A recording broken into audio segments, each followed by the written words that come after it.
इससे संबंधित परिभाषा भी आप लोगों को समझाऊंगा। उससे पहले मेरे दोस्त मैं आप लोगों को बताऊंगा कि कारक के प्रकार कितने होते हैं दोस्त। देखिएगा, अगर मैं कारक के प्रकारों की बात करूं तो मेरे दोस्त वो कारक के प्रकार आप लोगों के 8 प्रकार होते हैं। कितने प्रकार होते हैं दोस्त? आपके 8 प्रकार होते हैं। अब आप कहोगे 8 प्रकार कौन कौन से आप लोगों के होते हैं? अब आप कहोगे मेरे दोस्त के 8 प्रकार कौन कौन से होते हैं, उनको ध्यान में रखना है। ठीक है, चलिएगा देखिए कैसे। पहला, दूसरा, तीसरा, ठीक है, और इनको थोड़ा थोड़ा पास में रख लो ताकि आठों के आठों आ जाएं एक ही जगह। ठीक, आगे देखो, 3 और एक आएगा मेरे दोस्त 4, आगे आएगा 5, 6, 7 और 8, 7 और एक आ जाएगा मेरे दोस्त 8। ठीक है, ये कितने प्रकार हो गए आप लोगों के मेरे दोस्त? 8 प्रकार आप लोगों के हो गए हैं। अब यहां ध्यान से एकदम रखिएगा, ठीक है, एकदम बेहतरीन तरीके से समझ करके चलिएगा। ठीक, अब देखो आगे, व्हाइट बैकग्राउंड क्यों लिया है सर? आज की कक्षा इससे पढ़ के देख लेते हैं। अगर ज्यादा समस्या आएगी तो दोस्त इसको ब्लैक कर देंगे, आप निश्चिंत रहें। ठीक है, क्योंकि आपकी भलाई ही हमारे लिए है। ठीक है, चलो देखो, अब कमेंट्स करनी बंद कर दो, केवल अपने आप पढ़ाई पर ध्यान दे लो। मैंने कहा भाई कारक 8 प्रकार के होते हैं। एक आएगा मेरे दोस्त आप लोगों का कर्ता कारक, कर्म कारक, कर्ता, कर्म, करण कारक, संप्रदान, क्या आएगा मेरे दोस्त? संप्रदान, अपादान, संबंध, ठीक है जी, अधिकरण, अधिकरण और संबोधन। और क्या आएगा मेरे दोस्त? संबोधन। ठीक है जी, अब यहां ध्यान दे लो आप। अब अगर मैं बात करता हूं मेरे दोस्त विभक्ति की, ठीक है, अब अगर मैं मेरे दोस्त विभक्ति की बात करता हूं तो विभक्ति मेरे दोस्त कैसी हो जाएगी आप लोगों की? वो विभक्ति मेरे दोस्त आप लोगों की हो जाएगी कौन सी? कर्ता ने, इसकी विभक्ति ने हो जाएगी। कर्म को, इसकी विभक्ति को हो जाएगी। करण या तो से आएगा मेरे दोस्त, या फिर क्या आएगा? के द्वारा विभक्ति इसकी होगी। कर्ता ने कर्म को करण से, संप्रदान के लिए मेरे दोस्त कर सकते हो, के हित कर सकते हो, के निमित्त कर सकते हो, के निमित्त मेरे दोस्त आप लोग कर सकते हो इसको, के निमित्त। अपादान से विभक्ति होती है किंतु अलगाव की स्थिति इसमें बनी रहती है।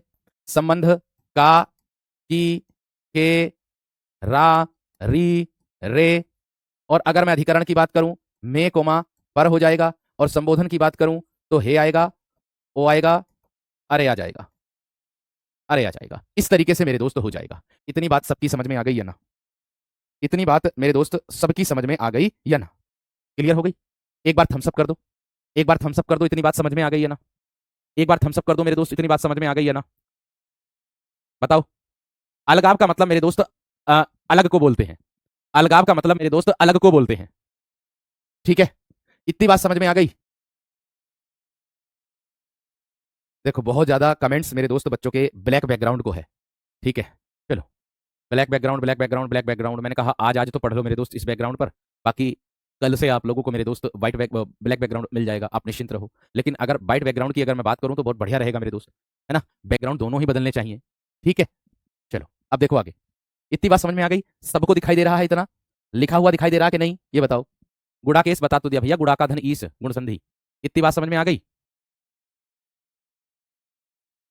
इतनी बात समझ में आ गई? अच्छा, ऐसे कितने हैं जो व्हाइट बैकग्राउंड पर पढ़ना चाहते हैं? बताओ, फटाफट बता दो। चलो मुझे, मैं अभी चेंज कर देता हूँ, इसे ब्लैक कर देता हूँ। मुझे ये बता दो, ऐसे कितने विद्यार्थी जो व्हाइट बैकग्राउंड पर पढ़ेंगे? व्हाइट पे पढ़ना व्हाइट लिख दो, ब्लैक पे पढ़ना ब्लैक लिख दो, जल्दी से बताओ।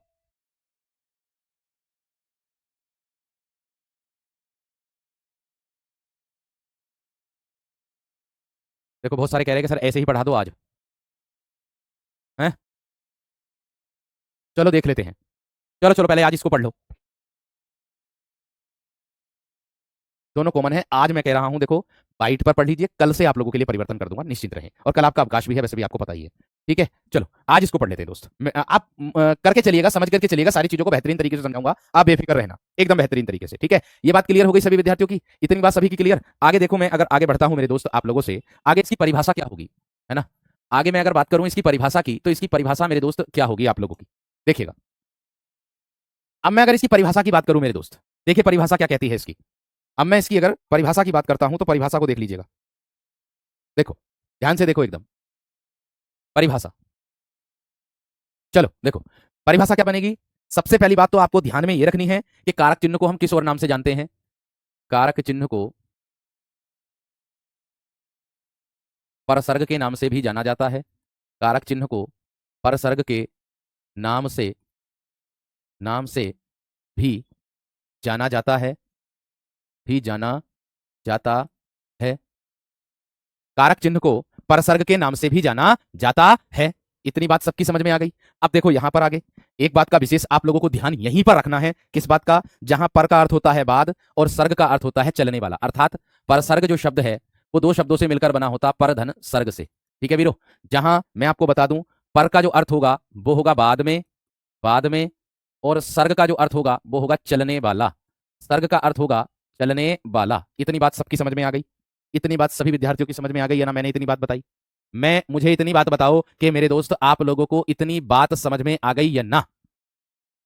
ठीक है, इतनी बात समझ में आ गई या ना मेरे दोस्त? हम सब कर दो जल्दी से। इतनी बात समझ में आ गई? चलिए अब देखो आगे।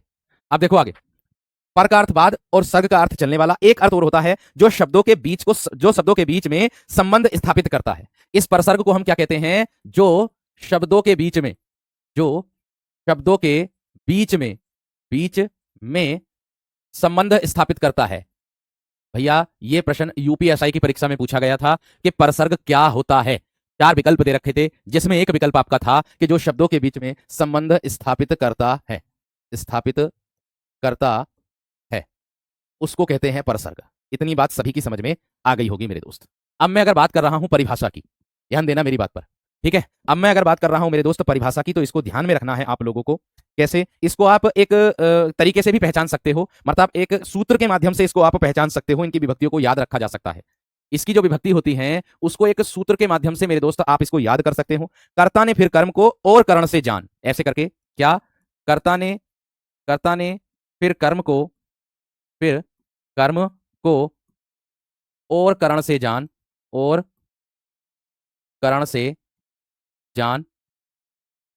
कर्ता ने फिर कर्म को करण से और करण से जान। संप्रदान के लिए अपादान से मान। संप्रदान को किससे मान? के लिए। संप्रदान को के लिए अपादान से मान। ये विभक्ति याद करने का तरीका बता रहा हूं, एक सूत्र आप लोगों को जो विभक्ति याद करने के लिए आ जाएगा। ठीक है, अपादान से मान। काकी के संबंध में क्या है? काकी के संबंध में पर अधिकरण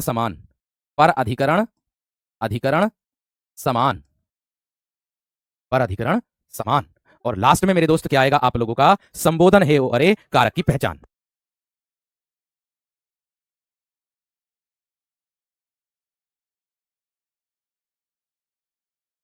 संबोधन है ओ अरे कारक की पहचान।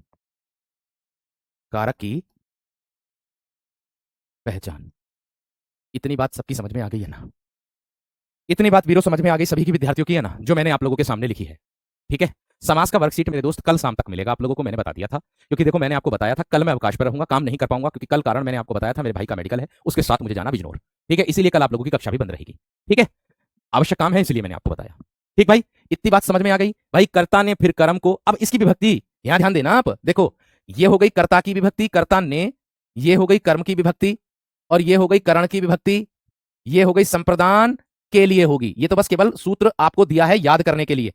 सूत्र जो दिया है ये आप लोगों को याद करने के लिए दिया है, इसमें को नहीं आएगा, ध्यान रखना। को तो बस केवल राइमिंग बनाने के लिए दिया है। आगे अपादान से, ठीक है, का की के संबंध में कोमा पर अधिकरण और संबोधन हे हो अरे कारक की पहचान। लो भैया पूरे 8 के 8 कारक आप लोगों के हो गए, पूरे के पूरे मेरे दोस्त 8 के 8 कारक आप लोगों के मेरे शेर हो गए।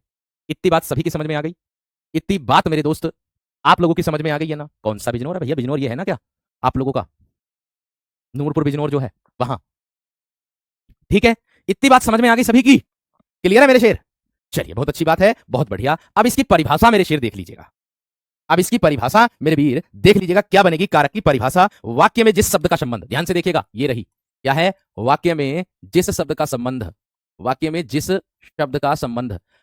शब्द का संबंध। आज मेरे दोस्त देखो कोऑपरेट करके चलिएगा, मैं इसलिए बता रहा हूं क्योंकि मैंने जो है वाइट बैकग्राउंड की कैमरे की सेटिंग करवाई है, जिसके कारण मैं अब चलती क्लास में सेटिंग तो नहीं बदल सकता मेरे दोस्त, और मैं खुद भी नहीं बदल सकता, मैंने टेक्निकल टीम से कराई है। तो इसलिए आज आप वाइट बैकग्राउंड पर पढ़ेंगे ध्यान से एकदम, आपस में कोई भी कमेंट मत करो। मैंने कहा वाक्य में जिस शब्द का संबंध, जिस शब्द का संबंध क्रिया से होता है, वाक्य में जिस शब्द का संबंध क्रिया से होता है, होता है, उसे कारक कहते हैं, उसे कारक कहते हैं। मैंने कहा वाक्य में जिस शब्द का संबंध क्रिया से होता है उसे मेरे दोस्त हम क्या कहते हैं, कारक कहते हैं। इतनी बात समझ में आ गई मेरे शेर? ठीक है, इतनी बात समझ में आ गई। सिविल लाइन में है बिजनौर में मेडिकल, वही वही रहेगा। सुबह 9 बजे से एंट्री है, 8 साढ़े 8 बजे तक पहुंच जाऊंगा मैं वैसे। ठीक है मेरे दोस्त, अब देखो यहां पर मैंने कहा वाक्य में जिस शब्द का संबंध सीधे क्रिया से होता है उसको कारक कहते हैं। अब अगर मैं बात करता हूं मेरे दोस्त, ये वाक्य में कैसे होते हैं, ये वाक्य में स्वतंत्र होते हैं, ये वाक्य में कैसे होते हैं मेरे दोस्त, स्वतंत्र मेरे दोस्त होते हैं, स्वतंत्र होते हैं। इतनी बात आपको दिमाग में भी रखनी है। और दूसरी बात, अगर मैं आपको एक नोट डाल करके लिख दूं, पहले तो मैं ये लिख देता हूं, कारक, कारकों की संख्या, कारकों की संख्या 8 होती है, 8 होती है, 8 होती है। अब मैं एक नोट डाल करके आप लोगों के सामने लिख रहा हूं दोस्त, उस नोट को आप भी लिख लीजिएगा। क्या नोट है वो आपके सामने, प्रत्यक्ष को प्रमाण की आवश्यकता नहीं है। क्या है नोट? नोट है कि आचार्य किशोरी दास वाजपेयी के अनुसार, इसको मैं बता रहा हूं आप लोगों के लिए, आचार्य, ये प्रश्न उत्तर प्रदेश पुलिस की परीक्षा में भी आया है विगत एग्जाम में, तो मैं इसीलिए आप लोगों को बता रहा हूं। क्या है? मैंने कहा आचार्य किशोरी दास, किशोरी दास वाजपेयी के अनुसार, आचार्य किशोरी दास वाजपेयी के, वाजपेयी के अनुसार, अनुसार कारक 6 होते हैं। आचार्य किशोरी दास वाजपेयी के अनुसार कारक कितने होते हैं मेरे दोस्त? 6 आप लोगों के होते हैं।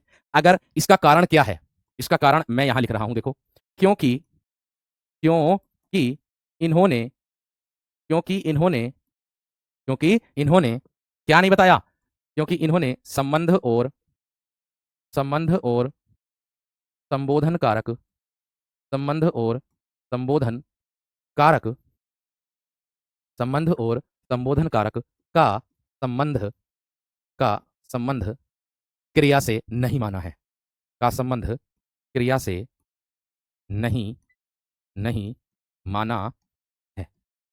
और कायदा ये कहता है आप लोगों का संबंध और करण कारक का मेरे दोस्त होता ही नहीं है संबंध। इतनी बात समझ में आ गई क्या ना? ठीक है, बात समझ में आ गई है ना मेरे दोस्त? मेरी बात क्लियर हो गई है ना? मैंने कहा आप सभी विद्यार्थियों से कि आचार्य किशोरी दास वाजपेयी के अनुसार कारक 6 होते हैं, यानी कि किशोरी दास के अनुसार आएगा, आप लोगों को प्रश्न आएगा कि किशोरी दास वाजपेयी के अनुसार कारकों की संख्या मानी गई है, तो आपको विकल्प में मिलेगा 4, 5, 6, 8, तो आपका उत्तर होगा 6। अगर क्वेश्चन आता है कि कारकों की संख्या कितनी होती है, तो आपका उत्तर होगा 8, चाहे 6 भी हो चाहे 8 भी हो, दोनों विकल्प में हो तो आपको 8 लगाना। अगर किशोरी दास नाम दिया है तो आपको लगाना 6। ये बात ध्यान रखना, ठीक है वीर? इतनी बात समझ में आ गई? इतनी बात समझ में आ गई? क्योंकि मेरे दोस्त संबंध कारक का संबंध क्रिया से नहीं होता है, संबोधन कारक का भी संबंध क्रिया से नहीं होता है। ठीक है, इस बात को विशेष तरीके से अपने दिमाग में रख लीजिएगा, ये बात ध्यान में रख लीजिएगा। इतनी बात समझ में आ गई है ना मेरे शेर? इतना बता दो मुझे बस, हम सब करके इतनी बात समझ में आ गई है ना? भैया जी आप कहाँ मिलोगे बिजनौर में? मेरे दोस्त बिजनौर में मिलूंगा मैं, जो सिविल लाइन है ना उसके ठीक सामने, वहीं पर आऊंगा कल को। ठीक है, चलो इतनी बात सबकी समझ में आ गई, सभी विद्यार्थियों की क्लियर हो गई? चलिएगा, थम्स अप कर दो सभी, फिर मैं आगे बढ़ूंगा। भाई देखो, जब आप थम्स अप करोगे तभी मैं आगे बढ़ूंगा, इतनी बात ध्यान रखना। एक विशेष बातें मैं आप लोगों के साथ इसमें भी आप लोगों को समझाऊंगा कि आपने विभक्ति तो देख ली मेरे दोस्त, आप संश्लिष्ट और विश्लिष्ट को जानते हैं क्या होता है? संश्लिष्ट और विश्लिष्ट को जानते हैं आप क्या होता है? भाई इससे भी आप लोगों को एक प्रश्न देखने के लिए मिलेगा कि यदि संज्ञा के साथ, संज्ञा के साथ विभक्ति आती है तो उसे हम क्या कहते हैं? संश्लिष्ट, विश्लिष्ट या फिर श्लिष्ट, या इनमें से कोई नहीं। 4 विकल्प आप लोगों को देखने के लिए मिलेंगे, तो इसका भी आप लोगों को विशेष ध्यान और विशेष बोध मेरे दोस्त रखना होगा। क्या रखना होगा मैं आपको बता दूं, यदि, ध्यान देना, यदि संज्ञा के साथ, यदि संज्ञा के साथ, यदि संज्ञा के साथ विभक्ति आती है, ध्यान देना, मैंने कहा कि यदि संज्ञा के साथ आने वाली विभक्तियां क्या होती हैं, या संज्ञा के साथ विभक्ति हो, यदि संज्ञा के साथ विभक्ति हो तब उसे विश्लिष्ट कहते हैं, तब उसे विश्लिष्ट कहते हैं। आप कहोगे भैया जी कैसे कहेंगे इसको, मुझे उदाहरण से समझा दो। ध्यान से देखो मैंने दोस्त, मैंने कहा, यहां ध्यान देना, मैंने कहा कि यदि, ध्यान दो मेरे दोस्त मेरे वीर, इस बात को ध्यान रखना, ठीक है? मैंने बताया है कि यदि संज्ञा के साथ विभक्ति हो तब उसे विशलिष्ट कहते हैं। आपको कोई संज्ञा कैसे, फिर संज्ञा कोई नाम हो किसी व्यक्ति का, जैसे मैं कह दूं आप लोगों से मेरे दोस्त राम, राम से अमन, अमन ने, है ना, या रवि, रवि का वीर। यहां ध्यान दे लो आप सभी, जो मैंने ऊपर बात लिखी है विशलिष्ट, यहां देखो वी का अर्थ इसको पहचानने के लिए, वीरो ध्यान रखना मेरी बात का। मैंने कहा कि इसको पहचानने के लिए ना मेरे शेर, आप लोग इस वी से अर्थ लगा सकते हो वी भिन्न, और वी भिन्न का मतलब आप लोग यहां लगा सकते हो अलग से। इसको पहचानने का तरीका बता रहा हूं, रट्टा ना मारे आप, इसीलिए मैंने इसको पहचानने का तरीका बताया। क्या कि संज्ञा के साथ अगर विभक्ति होगी तो उसे विशलिष्ट कहेंगे। वी का मतलब होगा विभिन्न, विभिन्न मतलब अलग, अर्थात संज्ञा से अलग। पॉइंट विशेष याद रखना। मैंने कहा देखो राम अपने आप में क्या है वीरो, भैया जी संज्ञा है, भैया जी संज्ञा है। ये से क्या है, भैया जी विभक्ति है। क्या इससे अलग है कि ना, क्या संज्ञा से अलग है कि ना, जी भैया जी अलग है। अगर अलग है तो आप किस में रखोगे इसको, भैया जी हम रखेंगे विशलिष्ट में, और अगर संज्ञा के साथ, सॉरी सर्वनाम के साथ है तो हम किस में रखेंगे मेरे दोस्त, संश्लिष्ट में रखेंगे। इतनी बात सभी विद्यार्थियों की समझ में आ गई हो तो मुझे थम्स अप कर दो, फिर मैं आगे बढ़ जाऊंगा आगे।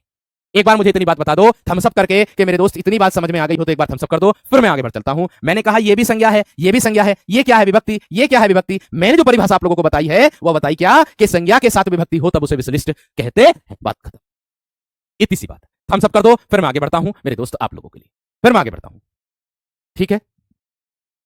थम्स अप कर दो मेरे दोस्त जल्दी से, बहुत बढ़िया, शानदार, गजब। कोशिश करूंगा मेरे दोस्त कि आप लोगों की आज शाम तक वर्कशीट तैयार कर दूं, क्योंकि आप लोगों को मैंने एक और आश्वासन दे दिया है रविवार वाला आश्वासन मैंने आप लोगों को दिया था कि जितने टॉपिक मैं करा दूंगा ना एक हफ्ते में, उसका मैं रिवीजन टॉप 40 क्वेश्चन लेकर के आया करूंगा, वो मैंने आपसे कह दिया था।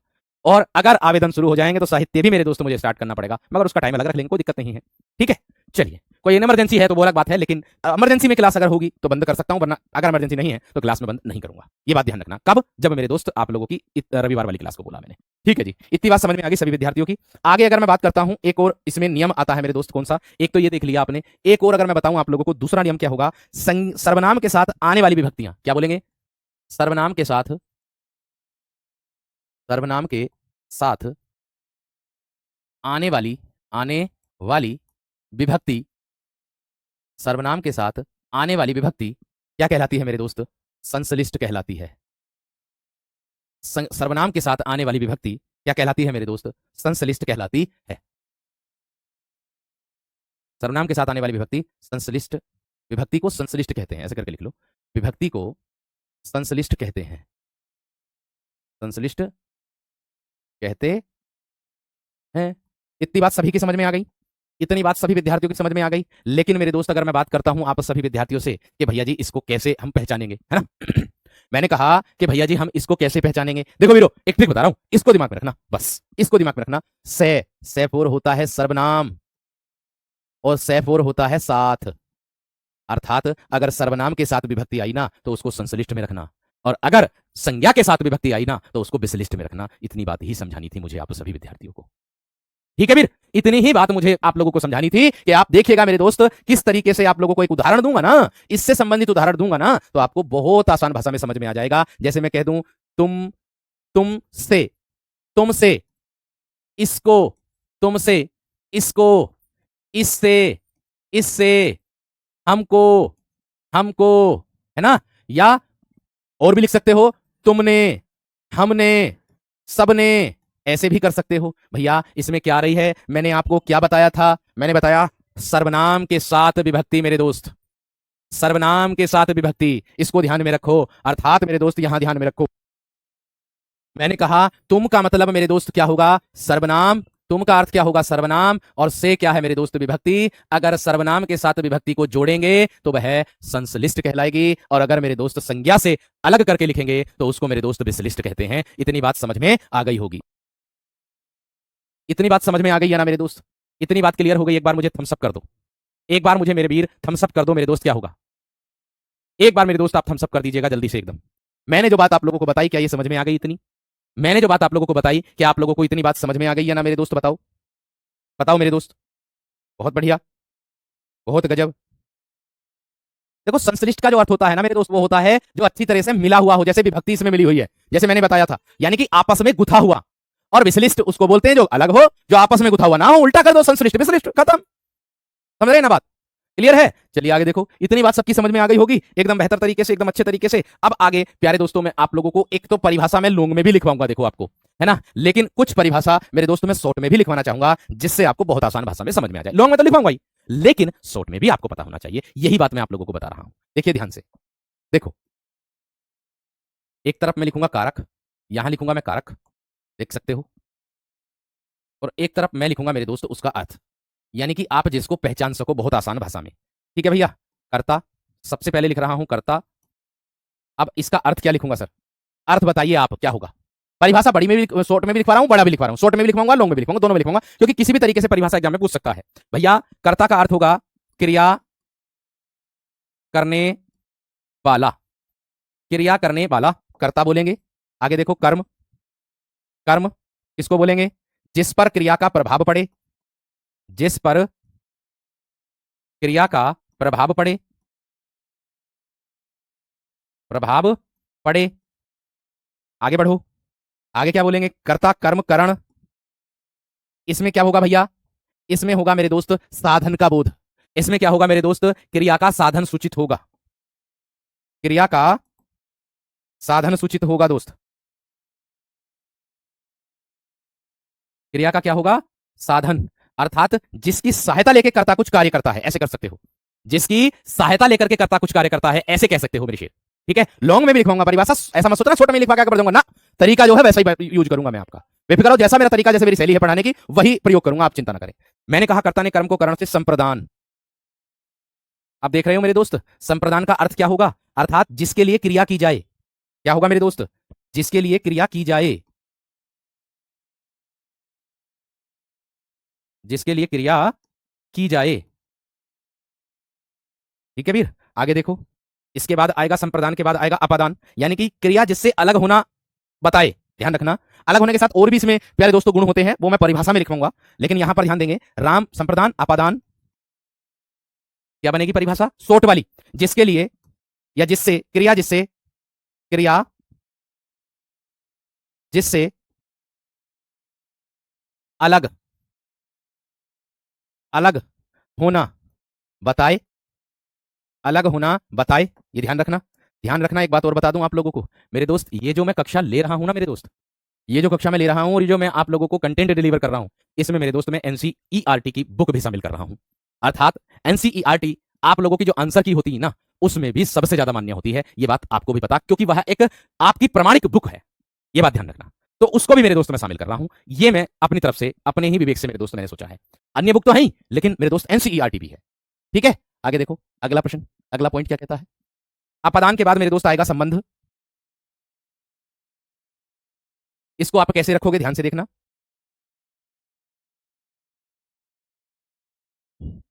देखो, संबंध को कैसे रखोगे? इसमें आएगा आप लोगों का जिसमें संज्ञा या सर्वनाम, संज्ञा या फिर सर्वनाम का संबंध दिखाया जाए, संज्ञा या सर्वनाम का संबंध दिखाया जाए। ठीक है वीर, इसके बाद आएगा आप लोगों का अधिकरण। क्या आएगा इसके बाद? अधिकरण। और अधिकरण किसको कहते हैं मेरे दोस्त? क्रिया के होने का स्थान, या फिर आप कह सकते हो क्रिया के होने का आधार, क्रिया के होने का स्थान, या फिर मेरे दोस्त आधार, या फिर मेरे दोस्त क्या? आपका आधार। और लास्ट में मेरे दोस्त मेरे वीर आता है आप लोगों का क्या? जिसको हम कहते हैं संबोधन, जिसको हम क्या कहते हैं मेरे दोस्त? संबोधन। छोटा कर रहा हूं इसको थोड़ा सा, ताकि सारे आ जाएं एक ही स्लाइड पर।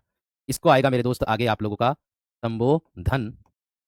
इसका जो अर्थ होता है, यानी कि संबोधित संज्ञा, या संज्ञा को संबोधित करना, या किसी को बुलाना या पुकारना, है ना।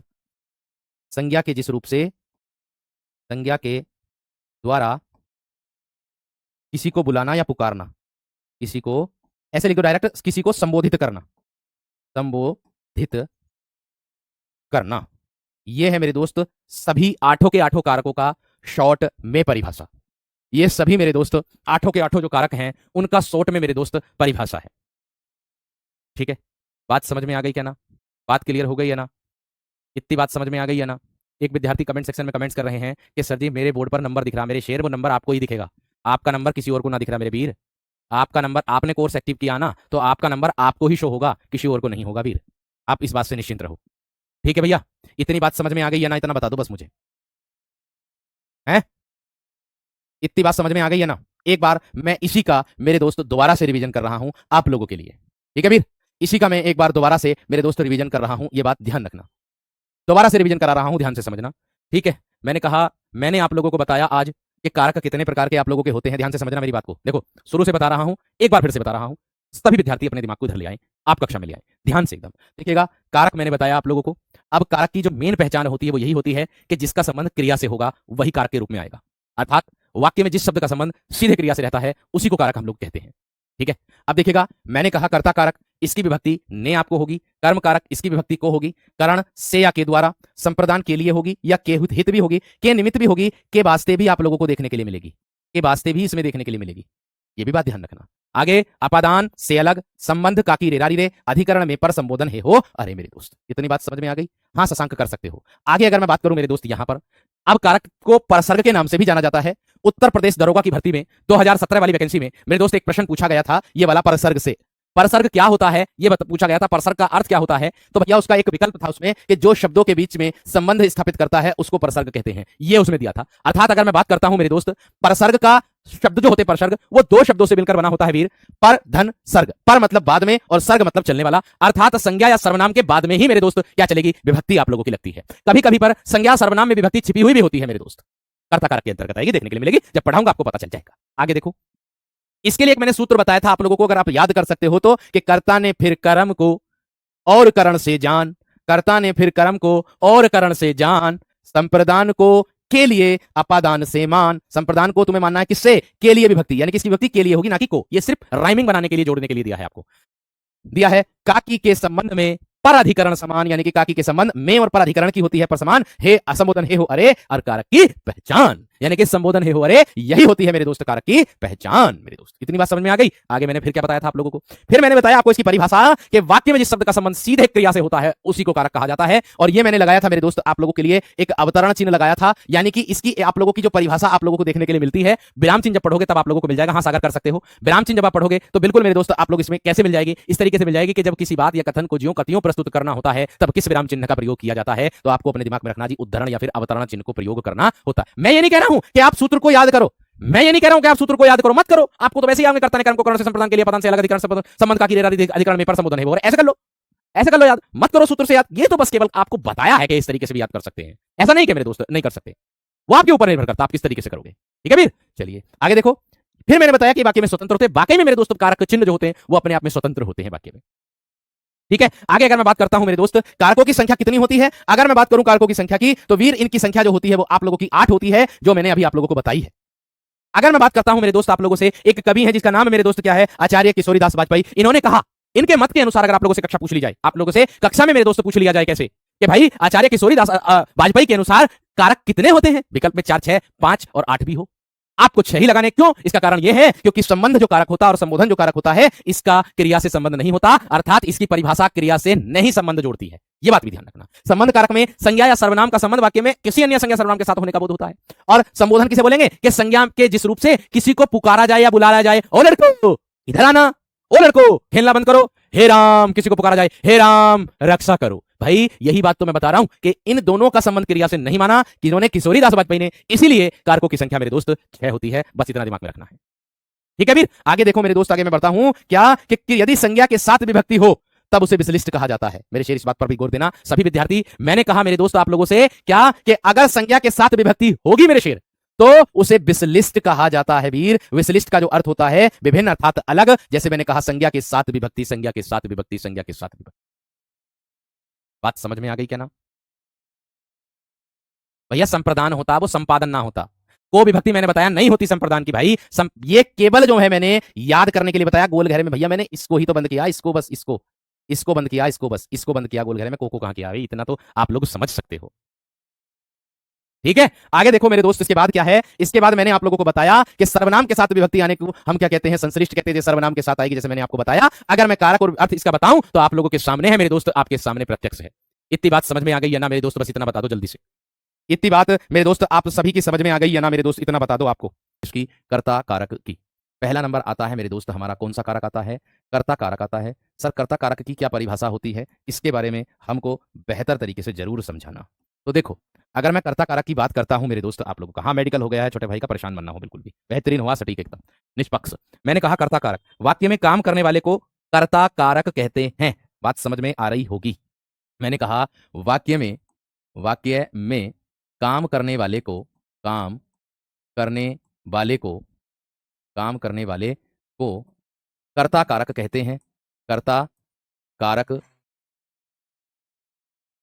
कर्ता कारक कहते हैं कहते हैं। इतनी बात सबकी समझ में आ गई। मैंने कहा कि वाक्य में काम करने वाले को मेरे दोस्त हम क्या कहेंगे, कर्ता कारक कहते हैं। इतनी बात सभी की बात समझ में आ गई होगी।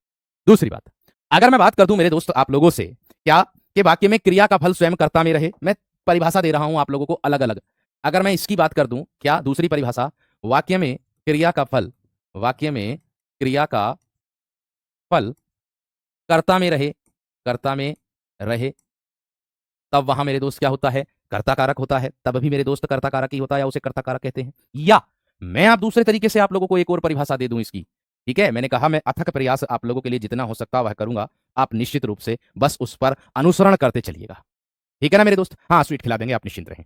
देखिए, मैंने कहा वाक्य में काम करने वाले को कर्ता कारक कहते हैं, अथवा वाक्य में क्रिया का फल कर्ता में ही रहे तब भी कर्ता कारक होगा। या मैं कह दूं जो संज्ञा शब्द अपना कार्य करने के लिए, क्या बोलेंगे, जो, ये तो नहीं दिख रहा होगा कलर, दूसरा कलर ले लेते हैं। मैंने कहा जो संज्ञा शब्द जो संज्ञा शब्द जो संज्ञा शब्द अपना कार्य करने के लिए किसी के अधीन नहीं होता, अपना कार्य करने के लिए अपना कार्य करने के लिए किसी के अधीन नहीं होता, कार्य करने के लिए किसी के अधीन नहीं होता, अधीन नहीं होता, उसे कर्ता कारक कहते हैं। उसे कर्ता कारक कहते हैं।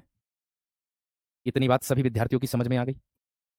मैंने कहा आप लोगों से मेरे दोस्त, मैंने सिर्फ आप लोगों से कहा, क्या मैं आप लोगों को इतनी बात विशेष तरीके से बता रहा हूं, ध्यान रखना, क्या कि मैंने कहा कि वाक्य में काम करने वाले को कर्ता कहते हैं। ये उत्तर प्रदेश पुलिस जेल वार्डर की परीक्षा में पूछा गया प्रश्न, ऊपर वाली परीक्षा, ऊपर वाली जो लाइन है, यानी कि जो परिभाषा ये वाली परिभाषा, बस इतना, वाक्य में काम करने वाले को क्या कहते हैं, इतना दिया था। ये मेरे दोस्त आपकी जो परीक्षा है जेल वार्डर की, उसमें प्रश्न आया था ये वाला।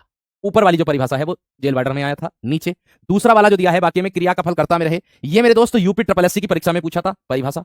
और तीसरा वाला जो दिया है मेरे दोस्त, वो परिभाषा है ही हमारे द्वारा भी और बुक के द्वारा भी, ठीक है। इतनी बात समझ में आ गई। चलिए अब देखो आगे इसके बाद क्या होगा। अब देखो मेरे दोस्त इसके बाद क्या होगा, यहां पर ध्यान से देखो, ठीक है। चलिए अब देखो, इतनी बात क्लियर। अब उदाहरण देख लेंगे आप। क्या देखेंगे अब मेरे दोस्त आप, अब भैया आप देखोगे उदाहरण। आप कहोगे सर जी उदाहरण कैसे कैसे पहचानेंगे हम। देखो पहली बात तो आपको इसमें याद रखना है क्या, कि इसकी विभक्ति ने होती है। क्या रखनी है याद, इसकी विभक्ति ने होती है। क्या होती है, ने होती है।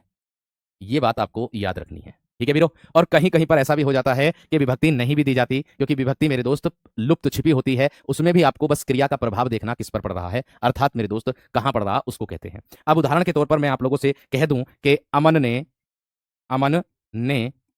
गाना गाना गाया, अमन ने गाना गाया। तो मेरे दोस्त यहां पर मैंने कहा वाक्य में काम करने वाले को क्या कहते हैं, काम किसने किया, अमन ने किया। तो अमन यहां पर मेरे दोस्त क्या होगा, आपका कर्ता होगा।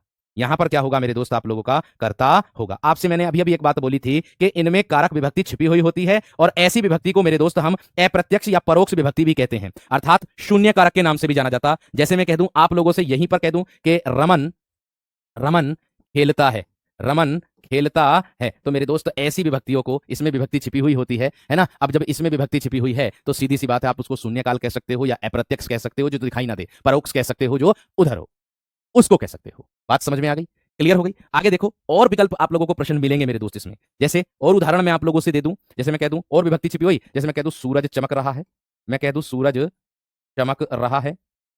लो भैया क्या हो रहा है, सूरज चमक रहा है। यहां पर सूरज क्या है, करता। यहां पर रमन क्या है, करता। यहां पर मेरे दोस्त अमन क्या है, करता। यहां पर अमन क्या है, करता ही है। बात समझ में आ रही होगी। जैसे मैं कह दूं सुमित ने सुमित ने सुमित ने खाना खाया, सुमित ने खाना खाया। ये लीजिएगा मेरे दोस्त, आप लोग देख सकते हो, सुमित ने क्या खाया, खाना खाया। इतनी बात समझ में आ गई। इतनी बात सभी विद्यार्थियों की समझ में आ गई। मैंने कहा कभी कभी विभक्ति, यहां पर इसको क्या बोलोगे जिसमें विभक्ति छिपी हुई है, इसको मेरे दोस्त अप्रत्यक्ष या फिर परोक्ष या फिर शून्य ये बोल सकते हो। इतनी बात समझ में आ गई। लेकिन विभक्ति छिपी हुई होगी, लेकिन विभक्ति छिपी हुई होगी। देखो बोर्ड के कलर की बात आती है तो आप बोर्ड के कलर की बात टेलीग्राम ग्रुप में करिएगा, ठीक है। बोर्ड के कलर की बात आती है आप टेलीग्राम ग्रुप में करिएगा, वहां पर प्यारे दोस्तों आप अपना सुझाव दीजिएगा बोर्ड का कैसा कलर करवाना कैसा नहीं, ठीक है। हम केवल आप लोगों को मेरे दोस्त दोनों तरीके से करा रहे हैं, आप निश्चिंत रहना, ठीक है। देखो अब आगे मेरा जो प्रयास है मेरे दोस्तों वह प्रयास ऐसा है कि आप लोगों को जो मिले वो बिल्कुल सटीक मिले, ठीक है। या और कह दूं रीना नाचती है, नाचती है, रीना नाचती है, ये हो जाएगा मेरे दोस्त। बात बताओ समझ में आई है ना, बात बताओ समझ में आई है ना। अब मुझे इतनी बात बता दो कि कर्ता कारक को पहचान लोगे या ना, एक बार थम्स अप कर दीजिएगा, क्योंकि वाक्य में काम करने वाले को ही कर्ता कहते हैं, जो काम कर रहा है उसको कर्ता कहते हैं। एक बार मुझे यहां तक थम्स अप कर दीजिएगा मेरे दोस्त जल्दी से, ठीक है। एक बार मुझे थम्स अप कर दीजिएगा मेरे दोस्त जल्दी से यहां तक, अगर समझ में आ गई हो तो बात। क्रिया का फल स्वयं मेरे दोस्त कर्ता पर रहेगा, ठीक है। क्या है, क्रिया का फल स्वयं कर्ता में रहेगा, क्रिया का फल कर्ता में रहे उसे ही कहेंगे कर्ता कारक। समझ में आई बात, बात क्लियर हुई मेरे दोस्त। हम सब करेंगे सभी विद्यार्थी एकदम बेहतरीन तरीके से। फिर मैं आगे बढ़ चलता हूं, फिर मैं आगे बढ़ चलता हूं। देखो इसके बाद मेरे दोस्त दूसरे नंबर पर आती है आप लोगों की, यानी कि दूसरे नंबर पर आता है आपका कर्म कारक। क्या आता है वीर, कर्म कारक आता है। अब आप कहोगे सर जी कर्म कारक की क्या परिभाषा बनेगी, तो दोस्त आपको विशेष इतना ध्यान रखना है, बस कितना क्या है कि जिस पर क्रिया का प्रभाव पड़े, इतनी परिभाषा ये भी मेरे दोस्त जेल वार्डर की परीक्षा में पूछी गई थी। जिस पर क्रिया का प्रभाव पड़े, उत्तर प्रदेश पुलिस में भी आई थी, मतलब वो जेल वार्डर थी, कांस्टेबल में भी आई थी। जिस पर क्रिया का प्रभाव पड़े, प्रभाव पड़े उसे कर्म कारक कहते हैं, कर्म कारक कहते हैं। उसे क्या कहते हैं मेरे दोस्त, कर्म कारक कहते हैं। अथवा में दूसरे तरीके से परिभाषा भी बन जाएगी दोस्त, अथवा में दूसरे तरीके से परिभाषा भी बन जाएगी। आप कहोगे कैसे बनेगी परिभाषा, वो बनेगी कैसे मेरे दोस्त, वाक्य में क्रिया का प्रभाव या फल, वाक्य में क्रिया का प्रभाव या फल, क्रिया का प्रभाव या फल कर्ता को छोड़कर, कर्ता को छोड़कर, कर्ता को छोड़कर कहां पड़ता है, कर्म पर पड़ता है, कर्म पर पड़ता है, कर्म पर पड़ता है, वहां मेरे दोस्त कर्म कारक होता है। कर्ता को छोड़कर कर्म पर पड़ता है, वहां मेरे दोस्त कर्म कारक होता है। इतनी बात समझ में आ गई है ना मेरे दोस्त, इतनी बात समझ में आ गई है ना। देखो काफी बच्चों को बहुत ज्यादा परेशानी हो रही होगी, लेकिन मेरे दोस्त देखो ऊपर से ही हम लोगों को आदेश दिए गए हैं कि वाइट बैकग्राउंड पे पढ़ाएं, क्योंकि मेरे दोस्त आप लोगों के लिए दोनों ही जरूरी हैं। इससे एक तो आपका परीक्षण भी हो जाएगा, है ना, इससे आप लोगों का ये मेरे दोस्त परीक्षण ये हो जाएगा कि आपको आई प्रोटेस्ट कलर विजन में दिक्कत ना हो, क्योंकि सभी कलरों को देखा जाता है कलर विजन में। एक पुस्तक आती है ध्यान रखना, उसमें हल्के हल्के जो है वो पढ़ाए जाते हैं, हल्के हल्के कलर दिखाए जाते हैं आपको, ये भी बात ध्यान रखना भाई। वो साहित्य में कराया जाएगा दोस्त, साहित्य में, ठीक है। अब देखो इतनी बात सबकी समझ में आ गई। अब उदाहरण देख लीजिएगा मेरे दोस्त, क्या है उदाहरण।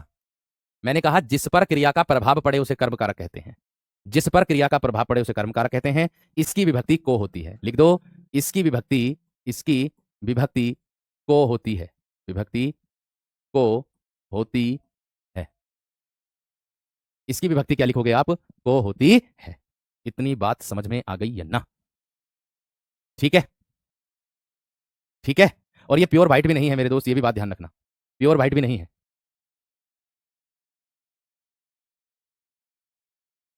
ठीक है, क्लियर है। चलो अब देखो उदाहरण इसके, उदाहरण क्या हो सकते हैं। जैसे मैं कह दूं मेरे दोस्त, मैं इतनी बात आप लोगों से कहूंगा कि बस विशेष तरीके से ध्यान में रखनी है कि आपको क्रिया का प्रभाव देखना बस।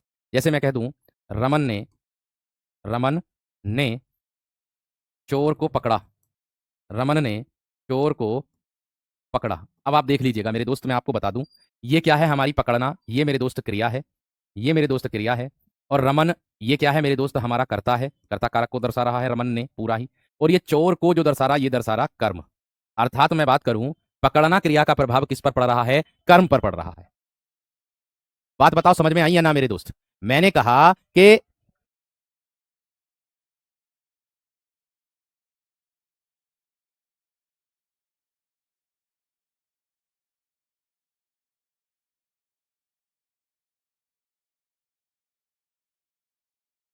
इतनी बात सबकी समझ में आ गई है ना मेरे दोस्त? बताओ जल्दी से। इतनी बात सबकी समझ में आ गई है ना मेरे दोस्त? जल्दी से बताओ थम्स अप करके।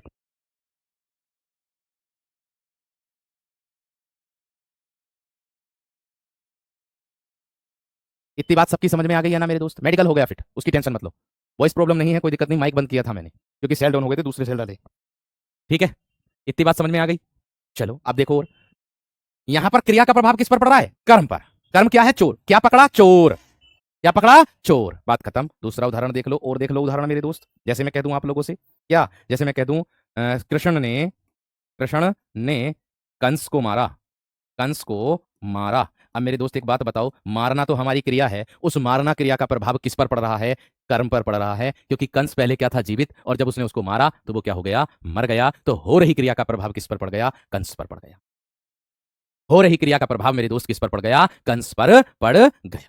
इतनी बात समझ में आ गई क्या ना? इसमें को विभक्ति का प्रयोग होता है। इसमें को विभक्ति का मेरे दोस्त प्रयोग होता है, ये बात ध्यान रखना। ठीक है, दूसरा देखो, और उदाहरण देख लो मेरे दोस्त। आगे मैं बता रहा हूं आप लोगों को क्या है। राम ने ऐसा मत सोचना कि यहां पर कर्ता ने काम कर रहा, कर्ता काम कर रहा है, नहीं।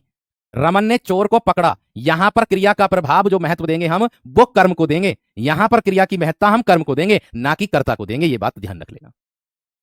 इतनी बात समझ में आ रही? दूसरी चीजें मैं और उदाहरण दे रहा था। जैसे मैं कह दूं राम ने लक्ष्मण को राम ने लक्ष्मण को पत्र लिखा। पत्र लिखा, अर्थात मेरे दोस्त यहां पर भी एक काम हुआ है। क्या? पत्र लिखने का। किसको मेरे दोस्त? लक्ष्मण को पत्र लिखा। तो आपको मैंने बताया था कि क्रिया का प्रभाव, अब लिखना हमारी क्रिया है, इस क्रिया में लिखा है ना, इस लिखना क्रिया का प्रभाव किस पर पड़ेगा? लक्ष्मण पर। कैसे पड़ेगा? मान लो राम कोई विपत्ति में है, लक्ष्मण को पत्र लिख दिया कि भैया जल्दी घर को आ जा, तो हो रही क्रिया का प्रभाव लक्ष्मण पर पड़ेगा कि राम पर पड़ेगा? नहीं भैया सर जी, राम लक्ष्मण पर पड़ेगा। बात समझ में आ गई? एक उदाहरण सबसे ज्यादा एग्जाम्पल आता है, सबसे ज्यादा पूछा जाता है, इसी का ही उदाहरण है, मैं आप लोगों को बता दूं। क्या है मेरे दोस्त? लोगों ने शोरगुल करके डाकुओं को भगाया। कई बार आया ये वाला एग्जाम्पल, इसी में ही आया। लोगों ने शोरगुल करके शोरगुल शोरगुल करके करके डाकुओं को भगाया। डाकुओं को भगाया, ये आया होगा, देखा होगा आप लोगों ने। डाकुओं को भगाया। अब भगाया यानी कि भागना तो हमारी क्रिया है, लेकिन उसका प्रभाव किस पर पड़ेगा मेरे शेर? मैंने कहा भागना तो हमारी क्रिया है, लेकिन उसका प्रभाव किस पर पड़ा? डाकुओं पर पड़ा। कौन भागे? डाकू। और क्रिया का प्रभाव, जो क्रिया है हमारी भागना, उसका प्रभाव मेरे दोस्त किसका है? डाकुओं पर पड़ा है। तो सीधी सी बात है, लोगों ने क्या किया था? शोरगुल किया था, हल्ला किया था। आप लोगों से इसके नीचे अंडरलाइन करके भी पूछ सकता है, बस इतनी बात है। और एक कई बार एग्जांपल इसी का ही मेरे दोस्त पूछा जाता है कि माँ ने बाजार से कपड़ा खरीदा। माँ ने बाजार से कपड़ा खरीदा, ये भी कई बार पूछा। इसके नीचे रेखांकित आता, कपड़े के नीचे, बस इतना ही कि कपड़े के नीचे रेखांकित दे देगा और पूछ लेगा रेखांकित शब्द में कारक कौन सा। बात समझ में आ गई क्या ना? बात क्लियर हो गई है ना? है, इतनी बात सबकी समझ में आ गई। यहां पर आपको जो देखना है, को विभक्ति का प्रयोग इसमें देखना है। और खाली कर्ता कारक में क्या होगा कि को विभक्ति का प्रयोग नहीं होगा, केवल नेक आ जाएगा या फिर छिपी होगी उसमें विभक्ति। शोरगुल का मतलब होता है मेरे दोस्त हल्ला करना, क्रिया ही है ये भी एक प्रकार की। शोरगुल करना, हल्ला करना, क्रिया ही तो है ये भी एक प्रकार की। यानी कि जो क्रिया है उसका प्रभाव मेरे दोस्त डाकुओं पर पड़ा, डाकू भाग गए। बात समझ में आ गई? बात क्लियर हो गई? बात समझ में आ गई? क्यों भाई, इतनी बात समझ में आ गई ना? है, अब इसमें अब ऐसा मत सोचना कि माँ ने बाजार से कपड़ा खरीदा, तो यहां पर माँ ने कर्म किया है। खरीदना हमारा कर्म है। कहते ना है जब शादी विवाह आती है तो हम कहते ना है भैया शादी आ रही, बहुत सारा काम है, हमें कपड़े खरीदने भी जाना, हमें ये भी करने जाना, हमें वो भी करने जाना। तो मेरे दोस्त यहां पर कपड़ा आपको कर्म दर्शा रहा, इतनी बात ध्यान रखना। प्रीवियस ईयर एग्जाम में पूछा गया, विगत एग्जाम में। ठीक है, इतनी बात समझ में आ गई? दोबारा से फिर से बता रहा हूं मेरे दोस्त। जब देखो लोग थे, अब लोग गांव में थे, लोग क्या हो गए? करता। लोग क्या हो गए? करता। अब लोगों ने क्या कर दिया? हल्ला कर दिया, शोर कर दिया। अब उस शोर से गांव के और जो लोग हैं वो जाग गए और वो तुरंत आ गए, और डाकू जो थे वो क्या हो गए? भाग गए। अब डाकू क्या करने आए थे? चोरी, कर्म करने आए थे। लेकिन मेरे दोस्त कर्म उल्टा ही पड़ गया। क्या कर्म उल्टा पड़ गया? कि डाकुओं को भगा दिया शोर करके। मेरे दोस्त ये दर्शा दिया आप लोगों को। बात समझ में आ गई? बात क्लियर हो गई है ना मेरे दोस्त? इतनी बात बता दो बस। है, इतनी बात समझ में आ गई है ना? या इसमें और भी उदाहरण आते हैं, गमन वाली बात भी इसी में ही आती है। जैसे मैं कह दूं बच्चे स्कूल को जाते हैं। स्कूल को जाते हैं, ये भी मेरे दोस्त गमन वाली बात है, अर्थात मैं कह दूं जाने का संकेत कर्म कारक में आता है। जाने का जो संकेत होता है वो मेरे दोस्त गमन का जो संकेत होता है वो भी कर्म कारक के अंतर्गत ही आता है। इतनी बात समझ में आ गई क्या ना? बात समझ में आ गई है ना मेरे दोस्त? हैं? बात समझ में आ गई है ना मेरे दोस्त? इतनी बात बता दो हैं। जैसे मैं कह दूं, ये भी आता है, मोहन ने सांप को मारा। मोहन ने सांप को मारा। अरे सीधी सी बात है। अब एक बात बताओ, सांप को मारा, मारना तो हमारी क्रिया है, उसका प्रभाव हमारे किस पर पड़ेगा? अरे सांप पर ही तो पड़ेगा। मरेगा कौन? सांप। चोट किसके लगेगी? सांप के। आघात कौन होगा? घायल कौन होगा? सांप। तो हो रही क्रिया का प्रभाव किस पर पड़ रहा? सांप पर। तो यही तो समझा रहा हूं, जिस पर क्रिया का प्रभाव पड़े। अरे यहां क्रिया का प्रभाव किस पर पड़ा? डाकुओं पर। कौन भाग गए? डाकू। यहां क्रिया का प्रभाव किस पर पड़ा? कपड़े पर। कपड़ा ही तो खरीदा माने है। यहां क्रिया का प्रभाव किस पर पड़ा? स्कूल पर। बच्चे कहां जाते हैं? स्कूल को जाते हैं। भाई बताओ, इससे इससे ज्यादा क्या हो सकता है मेरे दोस्त? इससे आसान में क्या समझा सकता हूं आप लोगों को? ये बताओ अब। है? इससे आसान मेरे दोस्त क्या हो सकता है? क्या समझा सकता हूं? इतना बहुत आसान तरीके से आप लोगों को समझा रहा हूं। बात क्लियर हो गई है ना? बात क्लियर हो गई है ना? या एक और उदाहरण आता, राम ने आदित्य को समझाया। राम ने आदित्य को समझाया। ये भी मेरे दोस्त किस में आएगा? इसी के अंतर्गत आएगा। ये भी किस में आएगा? इसी के अंतर्गत आप लोगों को देखने के लिए मिलेगा। या अध्यापक को पुरस्कार दीजिए। अध्यापक को पुरस्कार दीजिए। पुरस्कार दीजिए। ये भी किस में आएगा मेरे दोस्त? इसी के अंतर्गत आप लोगों को देखने के लिए मिलेगा। अध्यापक को पुरस्कार दीजिए, क्या हो रहा? कर्म हो रहा। किसको? पुरस्कार देने का। कुछ उदाहरण ऐसे होते हैं जो अपवादित तो होते हैं, लेकिन मेरे दोस्त वो ये पुरस्कार देना कर्म है। मजदूर को मजदूरी दीजिए। मजदूर को मजदूरी देना वो कर्म है मेरे दोस्त। और जो वस्तु सदा के लिए नहीं दी जाती वो कर्म कारक के अंतर्गत आती है, जो वस्तु सदा के लिए दी जाती है वो मेरे दोस्त संप्रदान के अंतर्गत आती है। ये भी बात ध्यान रखना, ठीक है? जो वस्तु सदा के लिए दी जाती है वो संप्रदान में जाएगी, और जो वस्तु मेरे दोस्त सदा के लिए नहीं दी जाती वो मेरे दोस्त किस में जाएगी? कर्म कारक में जाएगी। इतनी बात समझ में आ गई? अब एक अपवाद वाली बात इसमें सबसे ज्यादा देखने के लिए मिलेगी। वो अपवाद क्या है मैं यहां लिख रहा हूं, देख लो। जो बच्चे कमेंट कर रहे हैं उनका ही जवाब मैं यहां दे रहा हूं कि भैया अगर आपको अपवाद में क्या मिल जाए, जैसे मैं कह दूं सड़क के दोनों ओर, सड़क के दोनों ओर, सड़क के दोनों ओर क्या है मेरे दोस्त? पेड़ लगे हैं। सड़क के दोनों ओर पेड़ लगे हैं। मैंने क्या कहा आप लोगों से कि भैया ऐसे जिसमें दोनों ओर, के चारों ओर, की तरफ, इसका बोध मेरे दोस्त होता है, वो भी मेरे दोस्त आप लोगों का इसी के अंतर्गत आता है। बात समझ में आ गई क्या ना? अपवाद का मतलब ही होता है कि देखने में तो लगेगा मुझे कि नहीं हाँ ये इसका हो सकता है, लेकिन वो निकलता किसी और का है, उसी को ही अपवाद की वरीयता दी जाती है। परिभाषा किसी और की सूट कर जाएगी उस पर, लेकिन अपवाद मतलब वही होता। बात समझ रहे हैं ना? धोबी को कपड़े दिए, कर्म कारक में जाएगा मेरे दोस्त। बात, क्योंकि कपड़े बाद में उससे ले लेंगे, परमानेंट थोड़ी दिए उसको, हमेशा के लिए थोड़ी दिए उसको, हैं? या मैं कह दूं और आप लोगों से, मेरे गांव के तीनों तरफ रेल की पटरी है। मैं कह दूं मेरे गांव के तीनों तरफ, मेरे गांव के तीनों तरफ रेल की पटरी है। रेल की पटरी है। तो भैया तीनों तरफ आ गया, चारों तरफ आ गया, किसमें आएगा? कर्म कारक के अंतर्गत आ जाएगा। मैं कह दूं तुम्हारे घर के चारों तरफ पानी है। मैं कह दूं तुम्हारे घर के चारों तरफ मेरे दोस्त पानी है। बात समझ में आ गई क्या ना? बात समझ में आ गई है ना मेरे दोस्त? इतनी बात क्लियर हो गई है ना? ठीक है, ठीक है। संप्रदान में के लिए विभक्ति का भी प्रयोग होता है। यहां पर आप लोगों को मेरे दोस्त ये पुरस्कार देना कर्म है, मैं कह रहा हूं इन दोनों को ये पुरस्कार देना है, और एक और है मजदूर को मजदूरी दीजिए। दोनों के दोनों अपवाद में मेरे दोस्त इसके अंतर्गत आते हैं। इसके कर्म कारक के अंतर्गत, कर्म कारक के अंतर्गत। जब एनसीईआरटी की बुक देखोगे ना तो उसमें साफ साफ उदाहरण लिखे हुए मिलेंगे मेरे दोस्त।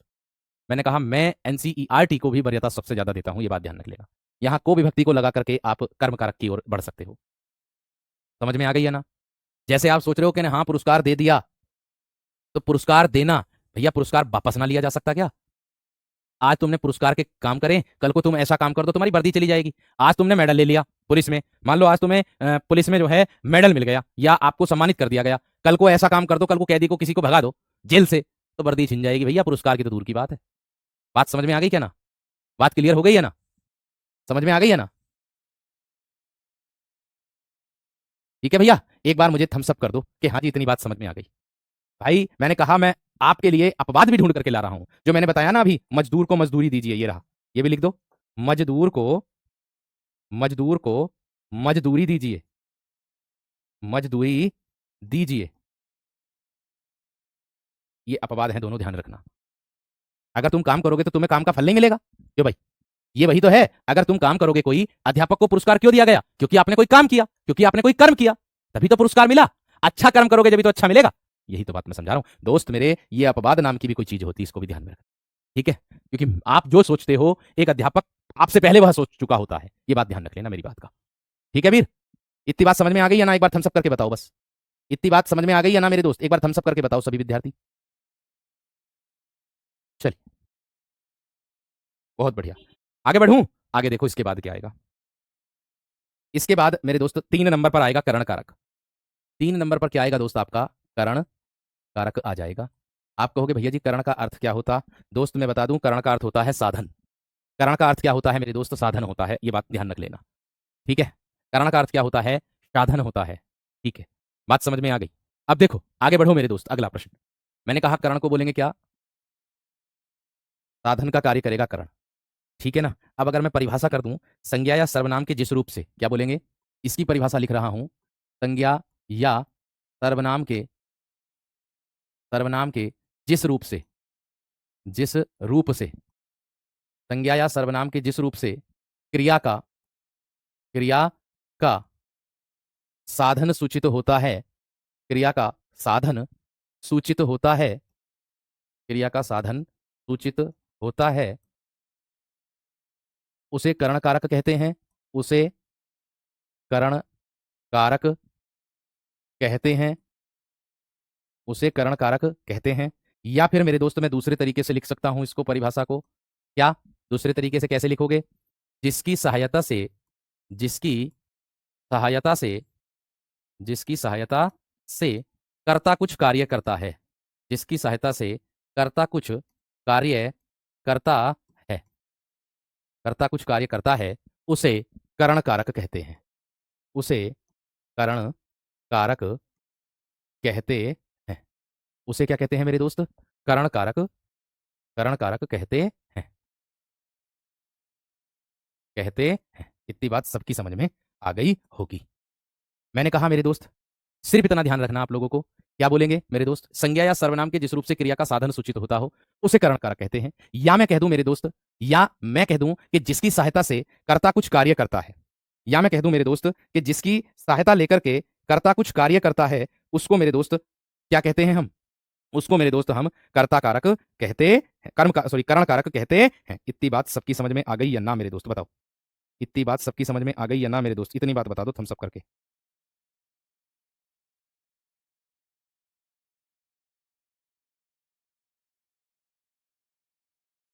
इतनी बात समझ में आ गई या ना मेरे दोस्त? थम्स अप करके बता दो जल्दी से। इतनी बात समझ में आ गई या ना? एक बार थम्स अप करके बताओ, ठीक है? बहुत बढ़िया, बहुत शानदार। आ गई समझ में? देखो मेरे दोस्त, मैं आप लोगों को बता दूं कि कुछ विद्यार्थी, मैं दोबारा से बता दूंगा जब मैं इस आगे बढ़ूंगा, आगे चलूंगा तो मैं इसको दोबारा से समझा दूंगा, एक बार फिर से समझा दूंगा।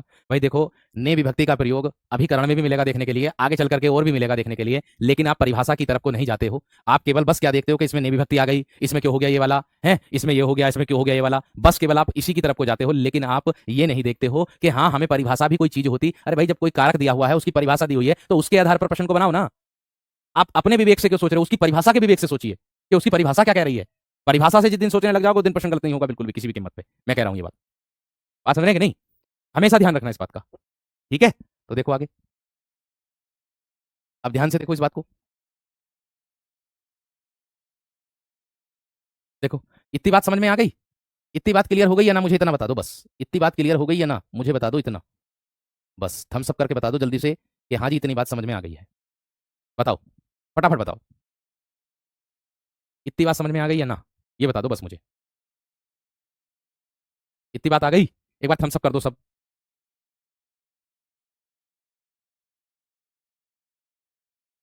देखो, मैं इतनी बात कहूंगा, बस सिर्फ इतनी बात कहूंगा कि जितनी मेहनत चल रही है ना, मुझे मुश्किल से 4 घंटे सोने के लिए मिल रहा मेरे दोस्त।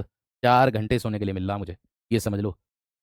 4 घंटे सोने के लिए मिल रहा। और गले में दिक्कत है, गले में दिक्कत होने के बावजूद चूसने वाली गोली दी गई है, उसको मुंह में डाल करके मेरे दोस्त कक्षा भी लेता हूं मैं। ये ध्यान रखना, कभी कभी ऐसा भी समय है। क्योंकि एक बात का विशेष ध्यान रखना, कभी भी कोई भी आदमी आप लोगों से मेरे दोस्त, आपकी बातों से कभी भी कोई संतुष्ट नहीं हो सकता, इस बात का ध्यान रखना, ठीक है? क्योंकि किसी ने बहुत कमाल की बात कही है, हर कोई व्यक्ति अगर नंबर नहीं भी आता ना मेरे दोस्त, तो वो व्यक्ति किस्मत को ही दोष देता। जैसे मैं आप लोगों की एक सुनाता हूं, मैं कह दूं, अभी कुछ तो शेष है, अभी कुछ तो शेष है मुझ में, अभी हारा नहीं हूं मैं, अभी कुछ तो शेष है मुझ में, अभी हारा नहीं हूं मैं, एक दिन चमकना है मुझको भी, भले ही तारा नहीं हूं मैं, एक दिन चमकना है मुझको भी, भले ही तारा नहीं हूं मैं, मेरे भीतर भी प्रभा रहता है, मेरे भीतर भी प्रभा रहता है, पर जल की धारा नहीं हूं मैं, पर जल की धारा नहीं हूं मैं किस्मत को दोष नहीं देता, क्योंकि किस्मत का मारा नहीं हूं मैं, मेरे हृदय में भी प्यार हो पलता है, मेरे हृदय में भी प्यार पलता है मेरे दोस्त, भले ही सूरत का प्यारा नहीं हूं मैं, सबके सामने अक्सर खुश ही नजर आता हूं, पर खुश भी सारा का सारा नहीं हूं मैं। ऐसा व्यक्ति जब असफल हो जाने के बाद महसूस करता है दोस्त, लेकिन उसको दूसरे के सामने हमेशा खुश रहने की कोशिश करनी होती है। तो अपने आप को मजबूत करके चलो मेरे दोस्त, ठीक है? कोई क्या कह रहा, कोई क्या ना कह रहा, उसे नेगलेक्ट करो, इग्नोर करो, कर्म से, अपने कर्म से उसको जवाब दो, ठीक है? चलिए आगे बढ़ रहा हूं। इसकी विभक्ति देख लो, मैं लिख रहा हूं इसकी विभक्ति, ध्यान से देखो क्या होती है। बेहतरीन, मजा आया नहीं आज? ये बताओ, इसकी विभक्ति देखो क्या होती है, ध्यान से, एकदम बेहतरीन तरीके से देखो। इसकी विभक्ति, इसकी विभक्ति से या के द्वारा होती है, के द्वारा होती है। इसकी विभक्ति क्या होती है मेरे दोस्त? से या के द्वारा होती है। बस मैं आप लोगों को इतना ही समझाऊंगा इसमें कि मेरे दोस्त, उदाहरण के तौर पर देखिए, एक, मैं अब भी यही बात कहूंगा, एक शिक्षक होता है, शिक्षक बहुत बच्चे ऐसे भी होते हैं कि किसी ने ये भी कहा कि गुरुजी तुम पे पढ़ाना नहीं आता है। अब भैया तुम किस हिसाब से पढ़ना चाहते हो मुझे बताओगे जब तो। अब मुझे क्या पता तुम्हें कैसा समझ में आएगा, मैं तो जो समझा रहा हूं मैं अपने शैली समझा रहा हूं भाई। अगर मान लीजिए 10,000 बच्चों ने कोर्स भी लिया है, तो 10,000 में से अगर ये समझ लो कि ऐसे हैं कि जो लगभग लगभग मेरे दोस्त 9,999 को समझ में आ रहा, अगर एक को नहीं आ रहा, तो जब उनमें उनको समझ में आ रहा, उनको भी उस ईश्वर ने बनाया है और तुमको भी उस ईश्वर ने बनाया है, तो आप ये देखिए ना कि कहां कमी है। थोड़ा सा इतना ध्यान रखो, ठीक है? मैंने कहा विभक्ति से या के द्वारा होती है, करण का अर्थ साधन होता। अब इसको उदाहरण देकर के देखो, इतनी सरल भाषा में मैं समझाऊं आप लोगों को बड़े बेहतरीन तरीके से। कैसे मेरे दोस्त? जैसे मैं कह दूं आप लोगों से, रमेश, रमेश हाथ से बाजा बजाता है, रमेश हाथ से बाजा बजाता है, रमेश हाथ से बाजा बजाता है। अब देख लो, मैंने उदाहरण लिखा, अब आपको मैं बता दूं मेरे दोस्त, एक बात बताओ, एक बात बताओ मेरे दोस्त, हाथ से आया ना, हाथ से आया, तो हाथ क्या है? साधन है भैया जी, हाथ क्या है? साधन है। रमेश क्या है भैया जी? करता है। मैंने क्या बताया ऊपर परिभाषा में कि कर्ता जिसकी सहायता से काम करता। दोस्त मैंने क्या बताया? मैंने ये बताया कि कर्ता जिसकी सहायता से काम करता है उसको मेरे दोस्त करण कारक में रखते हैं। भैया जी यहां कर्ता क्या है? रमेश है। बात समझ में आ गई क्या ना? बात क्लियर हो गई है ना? है, हाथ से बाजा बजा रहा, इतनी सी बात है, ठीक है? क्लियर है? चलिए अब आगे देखो, इसके बाद क्या है। अब इसके बाद और उदाहरण बता रहा हूं। यहां पर बताया संज्ञा सर्वनाम के जिस रूप से क्रिया का साधन, यहां बजाना तो हमारी क्रिया है, इसका साधन क्या है? किससे बजा रहा? हाथ से बजा रहा है, हाथ से बजा रहा है बाजा, खत्म बात। समझ में आ गई? जैसे मैं कह दूं और उदाहरण, और उदाहरण कह दूं, अमित, अमित या अमित बस से, बस से, बस से आया, अमित बस से आया। मेरे दोस्त किससे आया? बस से। बस क्या है? साधन। बस क्या है? साधन, खत्म।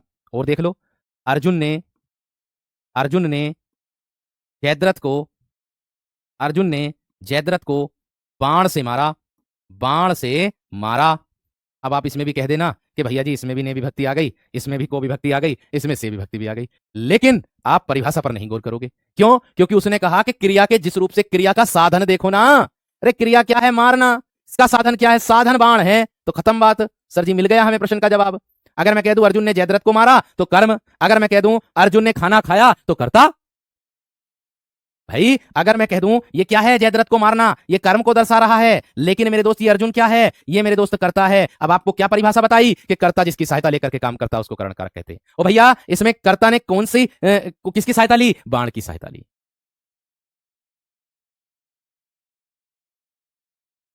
बात बताओ समझ में आ गई है ना? बात बताओ समझ में आ गई है ना? है या और उदाहरण देख लो, और बताता हूं। मैंने के द्वारा विभक्ति का भी प्रयोग इसमें बताया है, तो के द्वारा विभक्ति का भी प्रयोग मैं बताऊंगा, और भी चीजें आप लोगों को बताऊंगा। जैसे मैं कह दूं मैं कलम से लिखता हूं, मैं कलम से लिखता हूं, मेरा साधन क्या वीरो? कलम। मैं कलम से लिखता हूं, मेरा साधन क्या है? कलम। ये साधन है कलम। मैं क्या हूं भैया? सर्वनाम। लिखता, लिखना क्या है? क्रिया। हूं क्या है भैया जी? वो आपकी सहायक क्रिया के रूप में आई है। भैया जी वो आपकी सहायक क्रिया के रूप में आई है। ठीक है, आगे देखो मेरे दोस्त, एक भैया कह रहे हैं बच्चा बोतल से दूध पीता है। बोतल से दूध पीता है। बोतल क्या है? साधन है।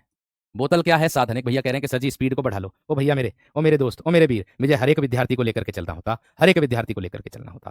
ठीक है, या और देख लो, मोहन सारी जानकारी, मोहन सारी जानकारी पुस्तकों से लेता है। मोहन सारी जानकारी पुस्तकों से लेता है। यहां भैया साधन क्या है वीरो? ओ मेरे वीर, यहां साधन है सर जी पुस्तक। यहां साधन क्या है? बोतल। सर जी यहां क्या साधन है? कलम। बात खत्म है। एक उदाहरण ये भी आपने देखा होगा बुक में ही, कंजिका ने तुलिका से, कंजिका ने तुलिका से पत्र लिखा। किससे लिखा पत्र? भैया जी तुलिका से लिखा। तुलिका क्या है भैया जी? साधन है। तुलिका क्या है भैया जी? साधन है। उसने उसने किताब उसने किताब नौकर के द्वारा भिजवाई। उसने किताब नौकर के द्वारा भिजवाई। मेरे दोस्त, मेरे वीर, मेरे बंधु, मेरे सखाओ, आप ये बता दो यहां साधन क्या है? नौकर। यहां साधन क्या है वीर? यहां नौकर है। इतनी बात समझ में आ गई? इतनी बात समझ में आ गई है ना मेरे दोस्त? है? इतनी बात समझ में आ गई है ना मेरे दोस्त? और देख लो उदाहरण, और उदाहरण भी आप लोगों को देखने के लिए मिलेंगे। रवि ने अपनी अपनी पत्नी के द्वारा अपनी पत्नी के द्वारा क्या बनवाया? भैया खाना बनवाया। यहां साधन का कार्य किसने किया? उसकी पत्नी ने। खाना बनवाया। समाप्त बात। समाप्त बात। क्लियर है मेरे दोस्त? है? या मैं कह दूं महेश ने रस्सी से महेश ने रस्सी से बोरा बांधा। बोरा बांधा। भैया कट्टे को कह देंगे हम, कट्टा कट्टा, कट्टे का मुंह ना बांधते, उसको कह देंगे मेरे दोस्त, उसको कह देंगे मेरे शेर। बात समझ में आ गई है ना? बात समझ में आ गई है ना मेरे दोस्त? इतनी बात समझ में आ गई है ना? एक बार थम्स अप करो। इतनी बात समझ में आ गई है ना? एक बार थम्स अप करो मेरे दोस्त, जल्दी से।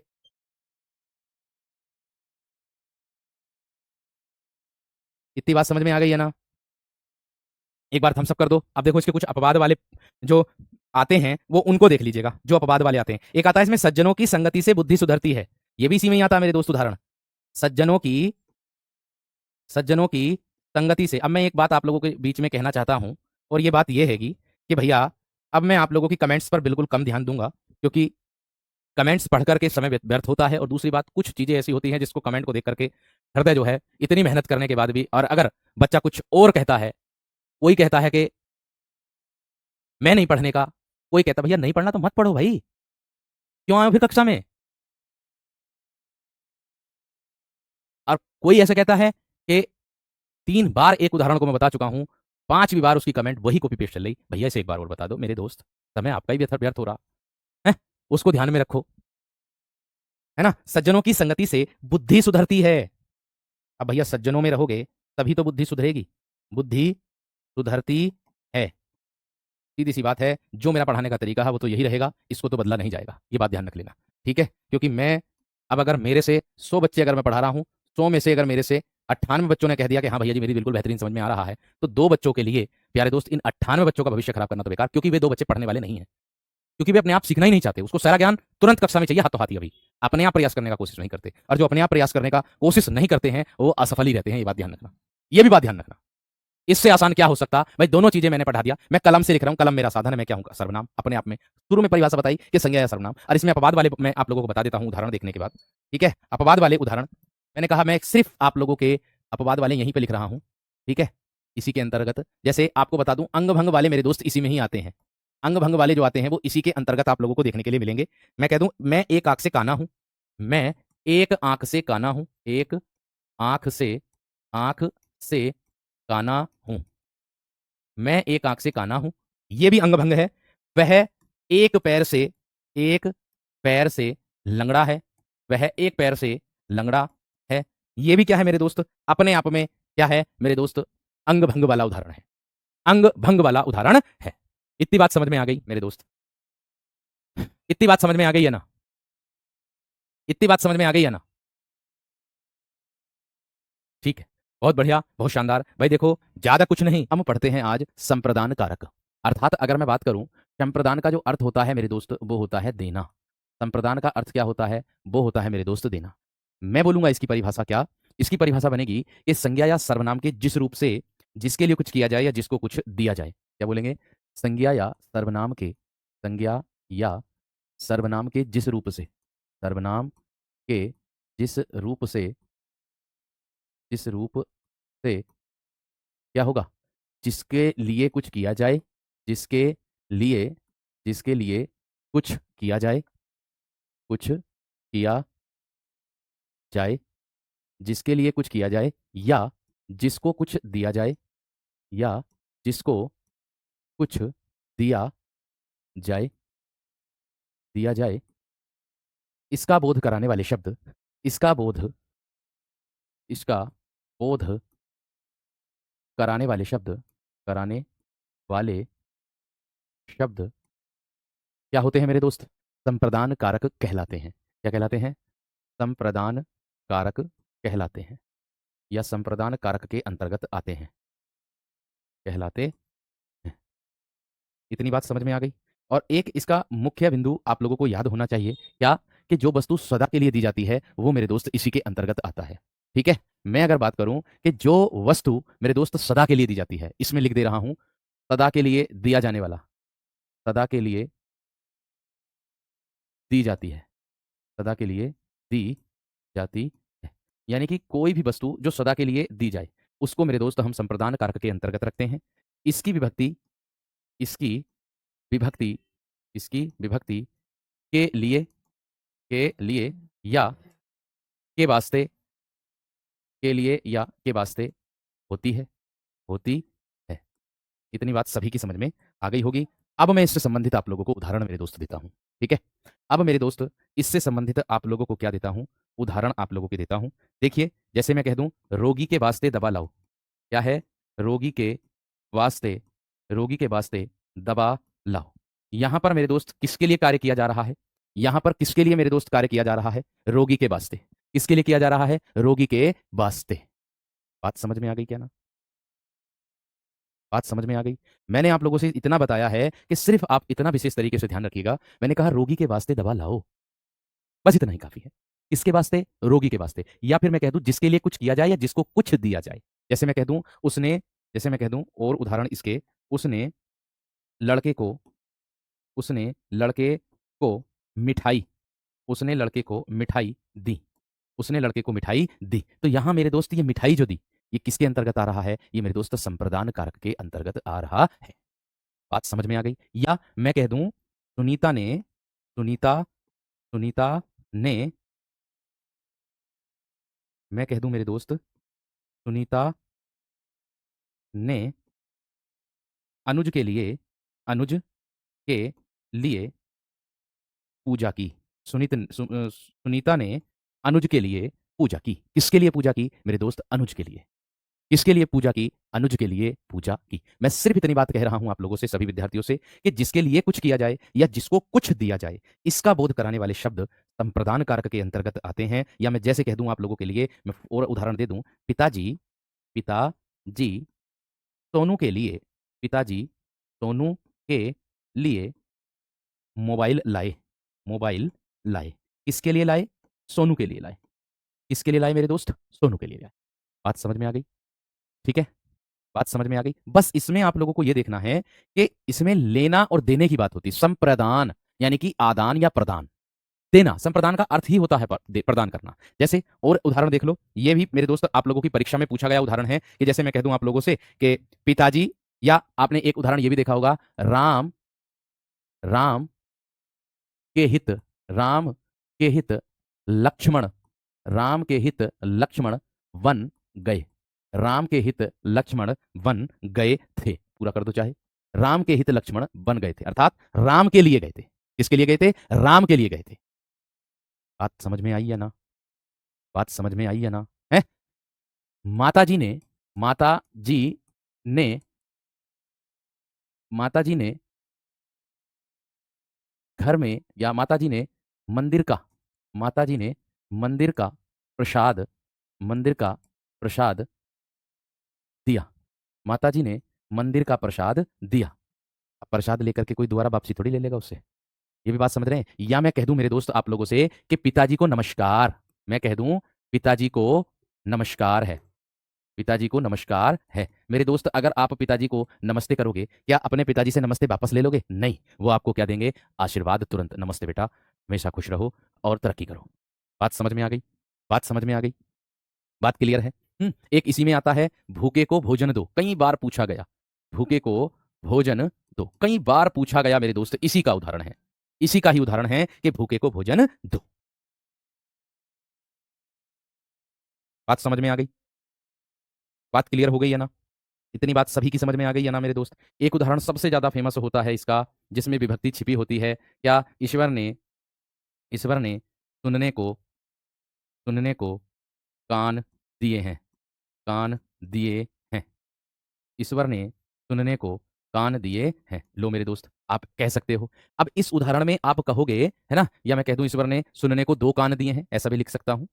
ईश्वर ने सुनने को दो कान दिए हैं, ऐसा भी कह सकता हूं। अब आप कहोगे मेरे दोस्त, यहां देखिएगा कि ईश्वर ने, है ना, यहां ध्यान देना, ईश्वर ने सुनने को दो कान दिए। यहां सुनने को के स्थान पर क्या छिपा हुआ है? ईश्वर ने सुनने के लिए दो कान दिए हैं। कान किसके लिए होते हैं? सुनने के लिए होते हैं। तो ये भी किसके अंतर्गत आप लोगों का आएगा मेरे दोस्त? संप्रदान कारक के अंतर्गत आएगा। इतनी बात समझ में आ गई या ना? ठीक है। माता जी ने मंदिर का प्रसाद दिया, आप आराम से लगा सकते हो ये प्रसाद देना, या प्रसाद बांट दिया भी कह सकते हो। माता जी ने मंदिर का प्रसाद बांट दिया, ऐसे भी कह सकते हो। बात समझ में आ गई है ना? बात क्लियर हो गई? एक बार मुझे थम्स अप कर दो मेरे दोस्त, एक बार मुझे थम्स अप कर दो मेरे शेर, जल्दी से, जल्दी से थम्स अप कर दो, फटाफट थम्स अप कर दो, फिर मैं आगे बढ़ता हूं। ठीक है, क्लियर हो गया होगा एकदम बेहतरीन तरीके से, बाकी कुछ कहने की आवश्यकता ही नहीं पड़ी होगी। बात समझ रहे कि नहीं? बात समझ रहे हो या नहीं मेरे दोस्त? थम्स अप कर दीजिएगा मेरे दोस्त, जल्दी से, जल्दी से थम्स अप कर दीजिएगा मेरे दोस्त, फिर मैं आगे बढ़ता हूं मेरे दोस्त। हम इस पढ़ने के लिए स्कूल जाते हैं, मोहन श्याम के लिए साइकिल लाया, ऐसे कह सकते हो, क्योंकि परिभाषा ये कहती है कि जिसके लिए हम कुछ काम करेंगे या जिसको कुछ हम देंगे तो वह संप्रदान कारक के अंतर्गत आता है। खत्म बात, आगे बढ़ेंगे मेरे दोस्त 5 नंबर पर, अपादान कारक। अपादान कारक, इसमें आप लोग ये देखते होंगे कि इसमें अलगाव की जो स्थिति होती है वो मेरे दोस्त छिपी होती है। लेकिन अगर मैं इसकी परिभाषा की आप लोगों से, विद्यार्थियों से बात करूं, तो मेरे दोस्त इसकी परिभाषा बनती है, क्योंकि अपादान का अर्थ होता है अलग होना या अलगाव की स्थिति। ठीक है, अभी हम लोगों को बस इतना ही पता है कि अलग होने का बोध इसके अंतर्गत होता है। किसमें मेरे दोस्त? इसमें। ठीक है, इतनी बात समझ में आ गई? या मैं आप लोगों से कह सकता हूं क्या कि संज्ञा या सर्वनाम के जिस रूप से, क्या बनेगी परिभाषा? संज्ञा या सर्वनाम के, संज्ञा या सर्वनाम के जिस रूप से, जिस रूप से, रूप से दूर होना, दूर होने, दूर होने, निकलने, डरने। मैंने कहा संज्ञा या सर्वनाम के जिस रूप से, दूर होने, निकलने, डरने,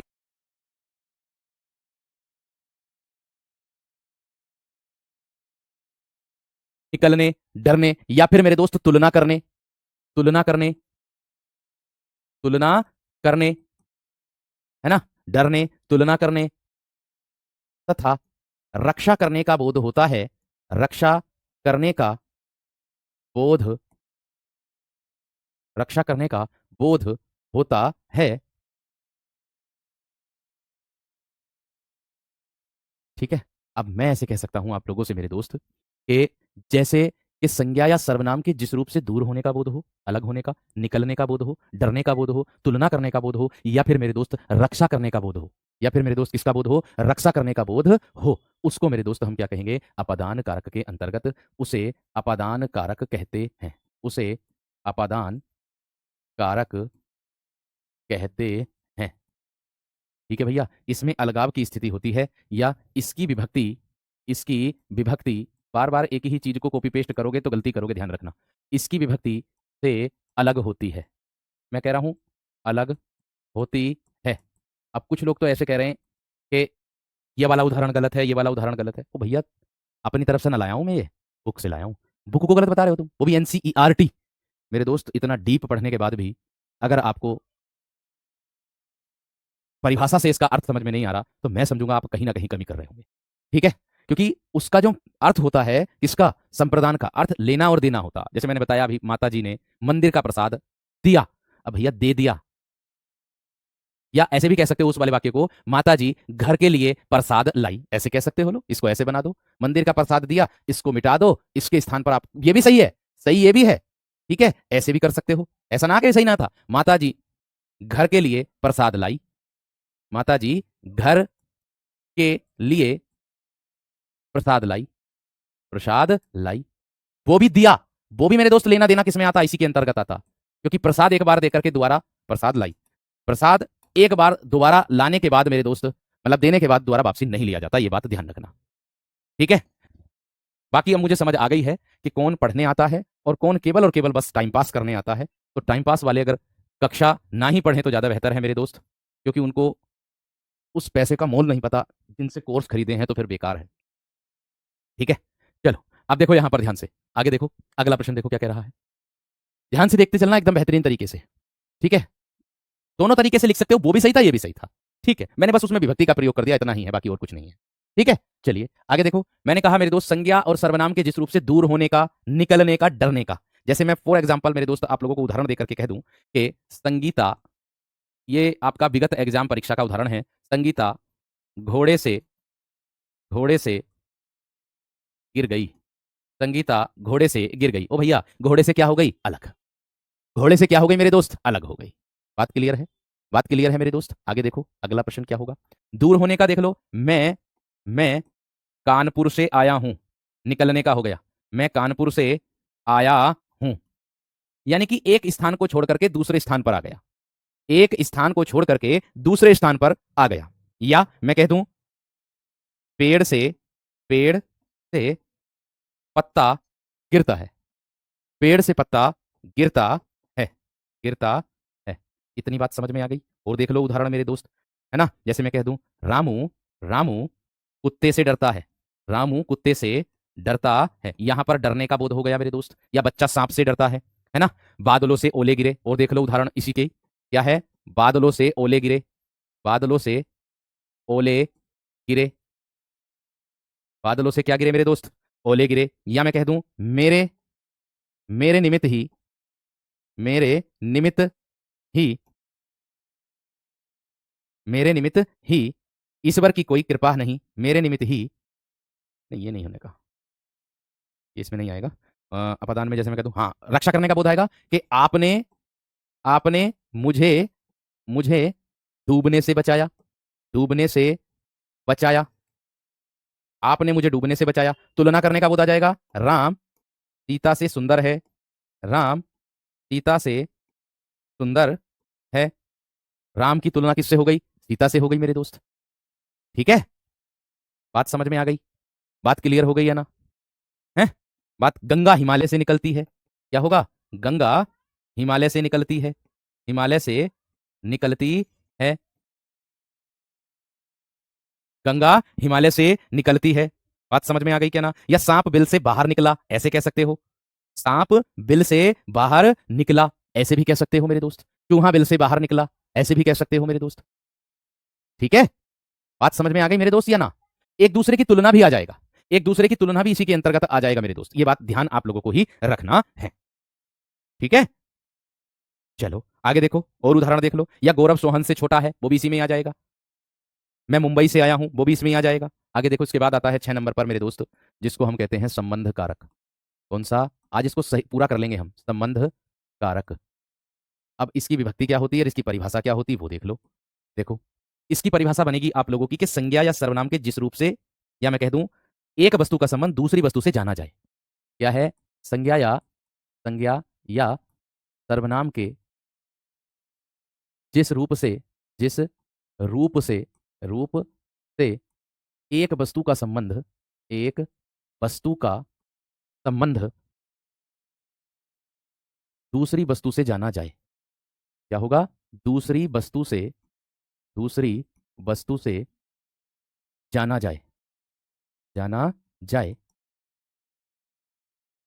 या उसे संबंध कारक कहते हैं, या वहां संबंध कारक होता है, उसे संबंध कारक कहते हैं। ठीक है भाई, आगे इसकी विभक्ति तो ध्यान देना है आप सभी को। इसकी विभक्ति क्या लिखेंगे, इसकी विभक्ति, इसकी विभक्ति का, की, के, रा, री, रे होती है, होती है। इसकी विभक्ति का, की, के, रा, री होती है। तुलना उसी के अंतर्गत आएगी, संबंधवाचक, सॉरी, अपादान के अंतर्गत। ठीक है, संबंधवाचक के अंतर्गत आएगी। बात समझ में आ गई? आगे देखो, इसके उदाहरण देखोगे तो आप लोगों को पता चलेगा। संबंध का मतलब होता है एक वस्तु का दूसरी वस्तु से संबंध हो। लब कुश का भाई है, क्या होगा? लब कुश का भाई है। एक दूसरे का क्या हो गया मेरे दोस्त? संबंध है। एक दूसरे का क्या हो गया मेरे दोस्त? संबंध है। या और उदाहरण देख लो, यह प्रेमचंद्र के, यह प्रेमचंद के उपन्यास हैं। यह प्रेमचंद के उपन्यास हैं। या मैं कह दूं, यह रमन की, रमन की पतंग है। यह रमन की पतंग है। आराम से। मेरे पापा, मेरे पापा किसान हैं। मेरे पापा किसान हैं। या राम का भाई भरत है। राम का भाई भरत है। समझ में आ गई है ना बात? बात क्लियर हो गई है ना मेरे दोस्त? हैं? दशरथ के 4 पुत्र हैं, है ना? दशरथ के 4 पुत्र हैं। यह मेरी बोतल है। यह मेरी बोतल है। बात समझ में आ गई? बात क्लियर हो गई मेरे दोस्त? आराम से इसको समझ सकते हो, है ना? बिल्कुल। आप मेरे गुरु हैं, बिल्कुल। एक भैया कह रहे हैं आप मेरे गुरु, बिल्कुल। आपका और मेरा क्या है? संबंध है। ठीक है, बात समझ में आ गई? क्लियर हो गई? चलिए नेक्स्ट, 7 नंबर पर आता है मेरे दोस्त आप लोगों का अधिकरण कारक। कौन सा आता है? 7 नंबर पर आता है। आज क्लास छोटी चलेगी क्योंकि ये बहुत ही आसान तरीके से आप लोगों का पूरा हो जाएगा। क्या है? अधिकरण कारक। अब देखो, इसकी अगर मैं परिभाषा की बात करूं उससे पहले आपको इसके बारे में जानना होगा। इसका अर्थ क्या होता है? आधार। इसका अर्थ क्या होता है मेरे दोस्त? आधार होता है।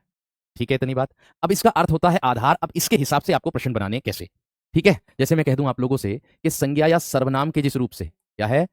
संज्ञा या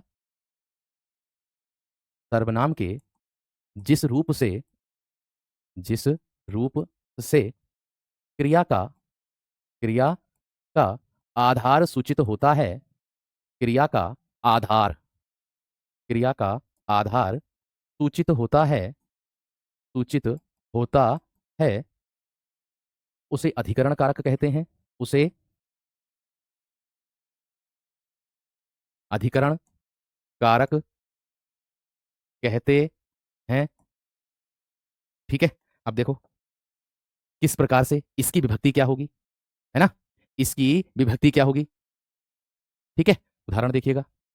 इसकी विभक्ति, इसकी विभक्ति में कोमा पर होती है, में कोमा पर होती है। इसमें मेरे दोस्त आधार का बोध आप लोगों को देखने के लिए मिलेगा। इसमें क्या मिलेगा मेरे दोस्त? आपको आधार का बोध इसमें देखने के लिए मिलेगा।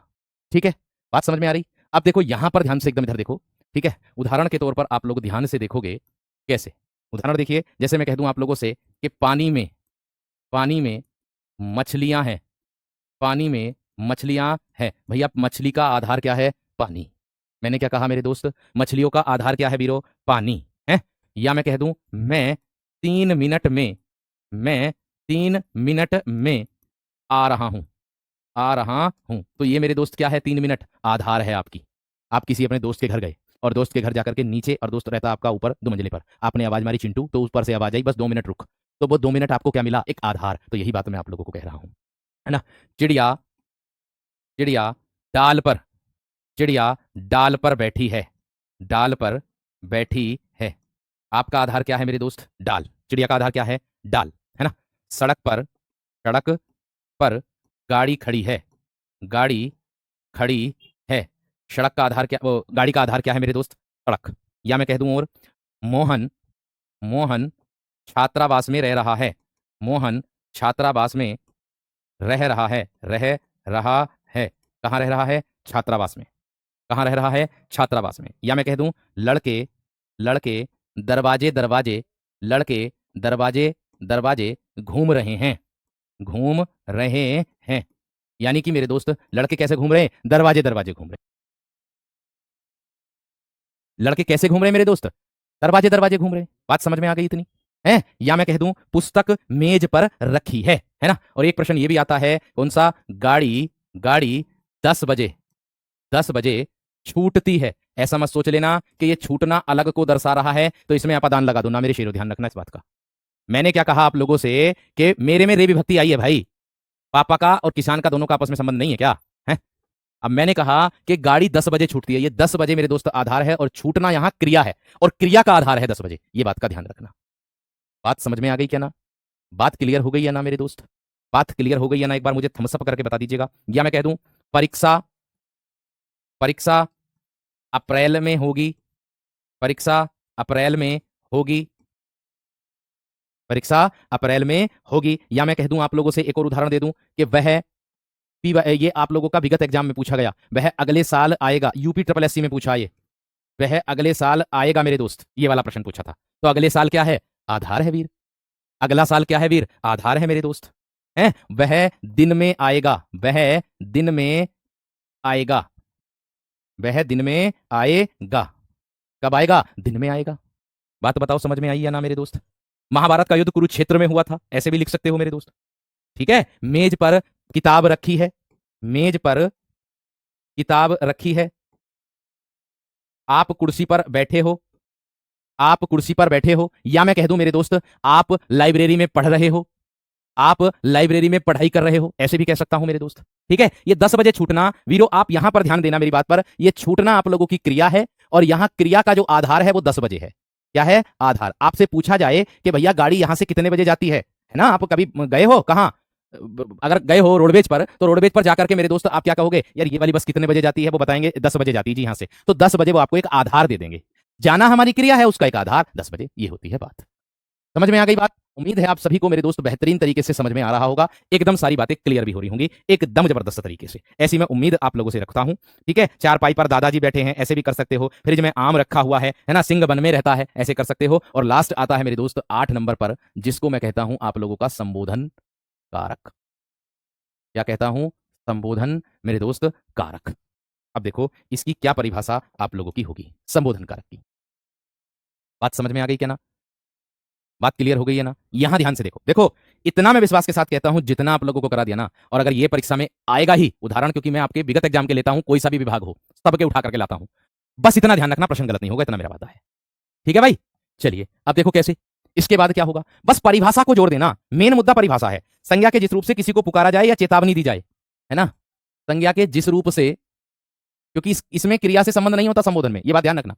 संज्ञा के जिस रूप से, जिस रूप से किसी को पुकारा जाए, किसी को पुकारा जाए या चेतावनी दी जाए, या चेतावनी दी जाए, दी जाए, उसे संबोधन कारक कहते हैं, उसे संबोधन कारक कहते हैं। अब इसकी विभक्ति क्या होगी सर, है ना? इसकी विभक्ति हे, विस्मयादि बोधक चिन्ह का प्रयोग होगा, ओ, अरे, अजी, है ना? इस तरीके की विभक्ति का प्रयोग मेरे दोस्त इसमें देखने के लिए आप लोगों को मिलेगा। अब अगर मैं इसके उदाहरण की बात करता हूं आप लोगों से, तो उदाहरण देख लीजिएगा इसका क्या क्या होने वाले हैं। जैसे मैं कह दूं आप लोगों से, एक तो यही है, अजी, बुलाया जा रहा है, पुकारा जा रहा है, अजी सुनते हो, है ना? अजी सुनते हो या सुनती हो, अजी सुनते हो, भैया पुकारा जा रहा, बुलाया जा रहा। या मैं कह दूं, हे ईश्वर, हे ईश्वर, मुझे पास कर देना, पास कर देना। मैंने कहा हे ईश्वर मुझे पास कर देना, हे ईश्वर मुझे पास कर देना। मैं साइकिल से बाजार गया, साइकिल साधन का बोध कराता है, करण कारक के अंतर्गत आ जाएगा। साइकिल साधन का बोध कराता है, करण के अंतर्गत आ जाएगा। ठीक है, या मैं कह दूं अरे, या ए लड़के, ए लड़के, एक साथ बोल रहा हूं, वहीं वो लगा दूंगा विस्मयादि बोधक चिन्ह। ए लड़के जरा इधर आओ, जरा इधर आओ। देखो मैंने कहा किसी को बुलाने के लिए। अब अगर हमारे गांव में, गली मोहल्लों में, घर में, गांव में या शहर में कोई सामान बेचने वाला आ जाता है और वो बहुत दूर हो, बहुत ही दूर, आप लोगों से बहुत दूर हो, तो उसे कैसे बुलाओगे? ओ, एक तो तरीका यही, ओ सब्जी वाले, है कोई, एक तो ये तरीका। एक भैया प्यार से बुला सकते हो, अरे भैया यहां आना, एक भैया प्यार से तरीका बुलाने का। मैंने कहा आप लोगों का, मैंने कहा संज्ञा के जिस रूप से किसी को पुकारा जाए या चेतावनी दी जाए, खबरदार यहां मत आना, खबरदार कुत्तों से सावधान लिखा रहता ना, तो भैया वो इसी के अंतर्गत आता है। बात समझ में आ गई? बात क्लियर हो गई दोस्त, एकदम बेहतरीन और जबरदस्त तरीके से। ठीक है, क्लियर है? यहां तक बात क्लियर है ना? एक बार थम्स अप कर दो मेरे दोस्त, है ना? या मैं कह दूं अरे, अरे मूर्ख, अरे मूर्ख संभल जा, अरे मूर्ख संभल जा। यह होता है मेरे दोस्त आप लोगों का क्या, संबोधन कारक। और संबोधन कारक का मतलब यही होता है मेरे दोस्त कि आपका किसी से संबोधन मतलब आप दूसरे को संबोधित कैसे करते हो, ये बात दर्शाती है। ठीक है, उम्मीद है बेहतर तरीके से कारक पूरे एकदम बेहतरीन तरीके से पूर्ण हो गए होंगे। मिलते हैं आप लोगों से कल की कक्षा में, और कल हमारा टॉपिक एक बेहतरीन और जबरदस्त तरीके से नया टॉपिक रहने वाला है ना। कल नया टॉपिक होगा, सभी विद्यार्थी बेहतर तरीके से समझेंगे, जबरदस्त तरीके से। नमस्कार, धन्यवाद, जय हिंद।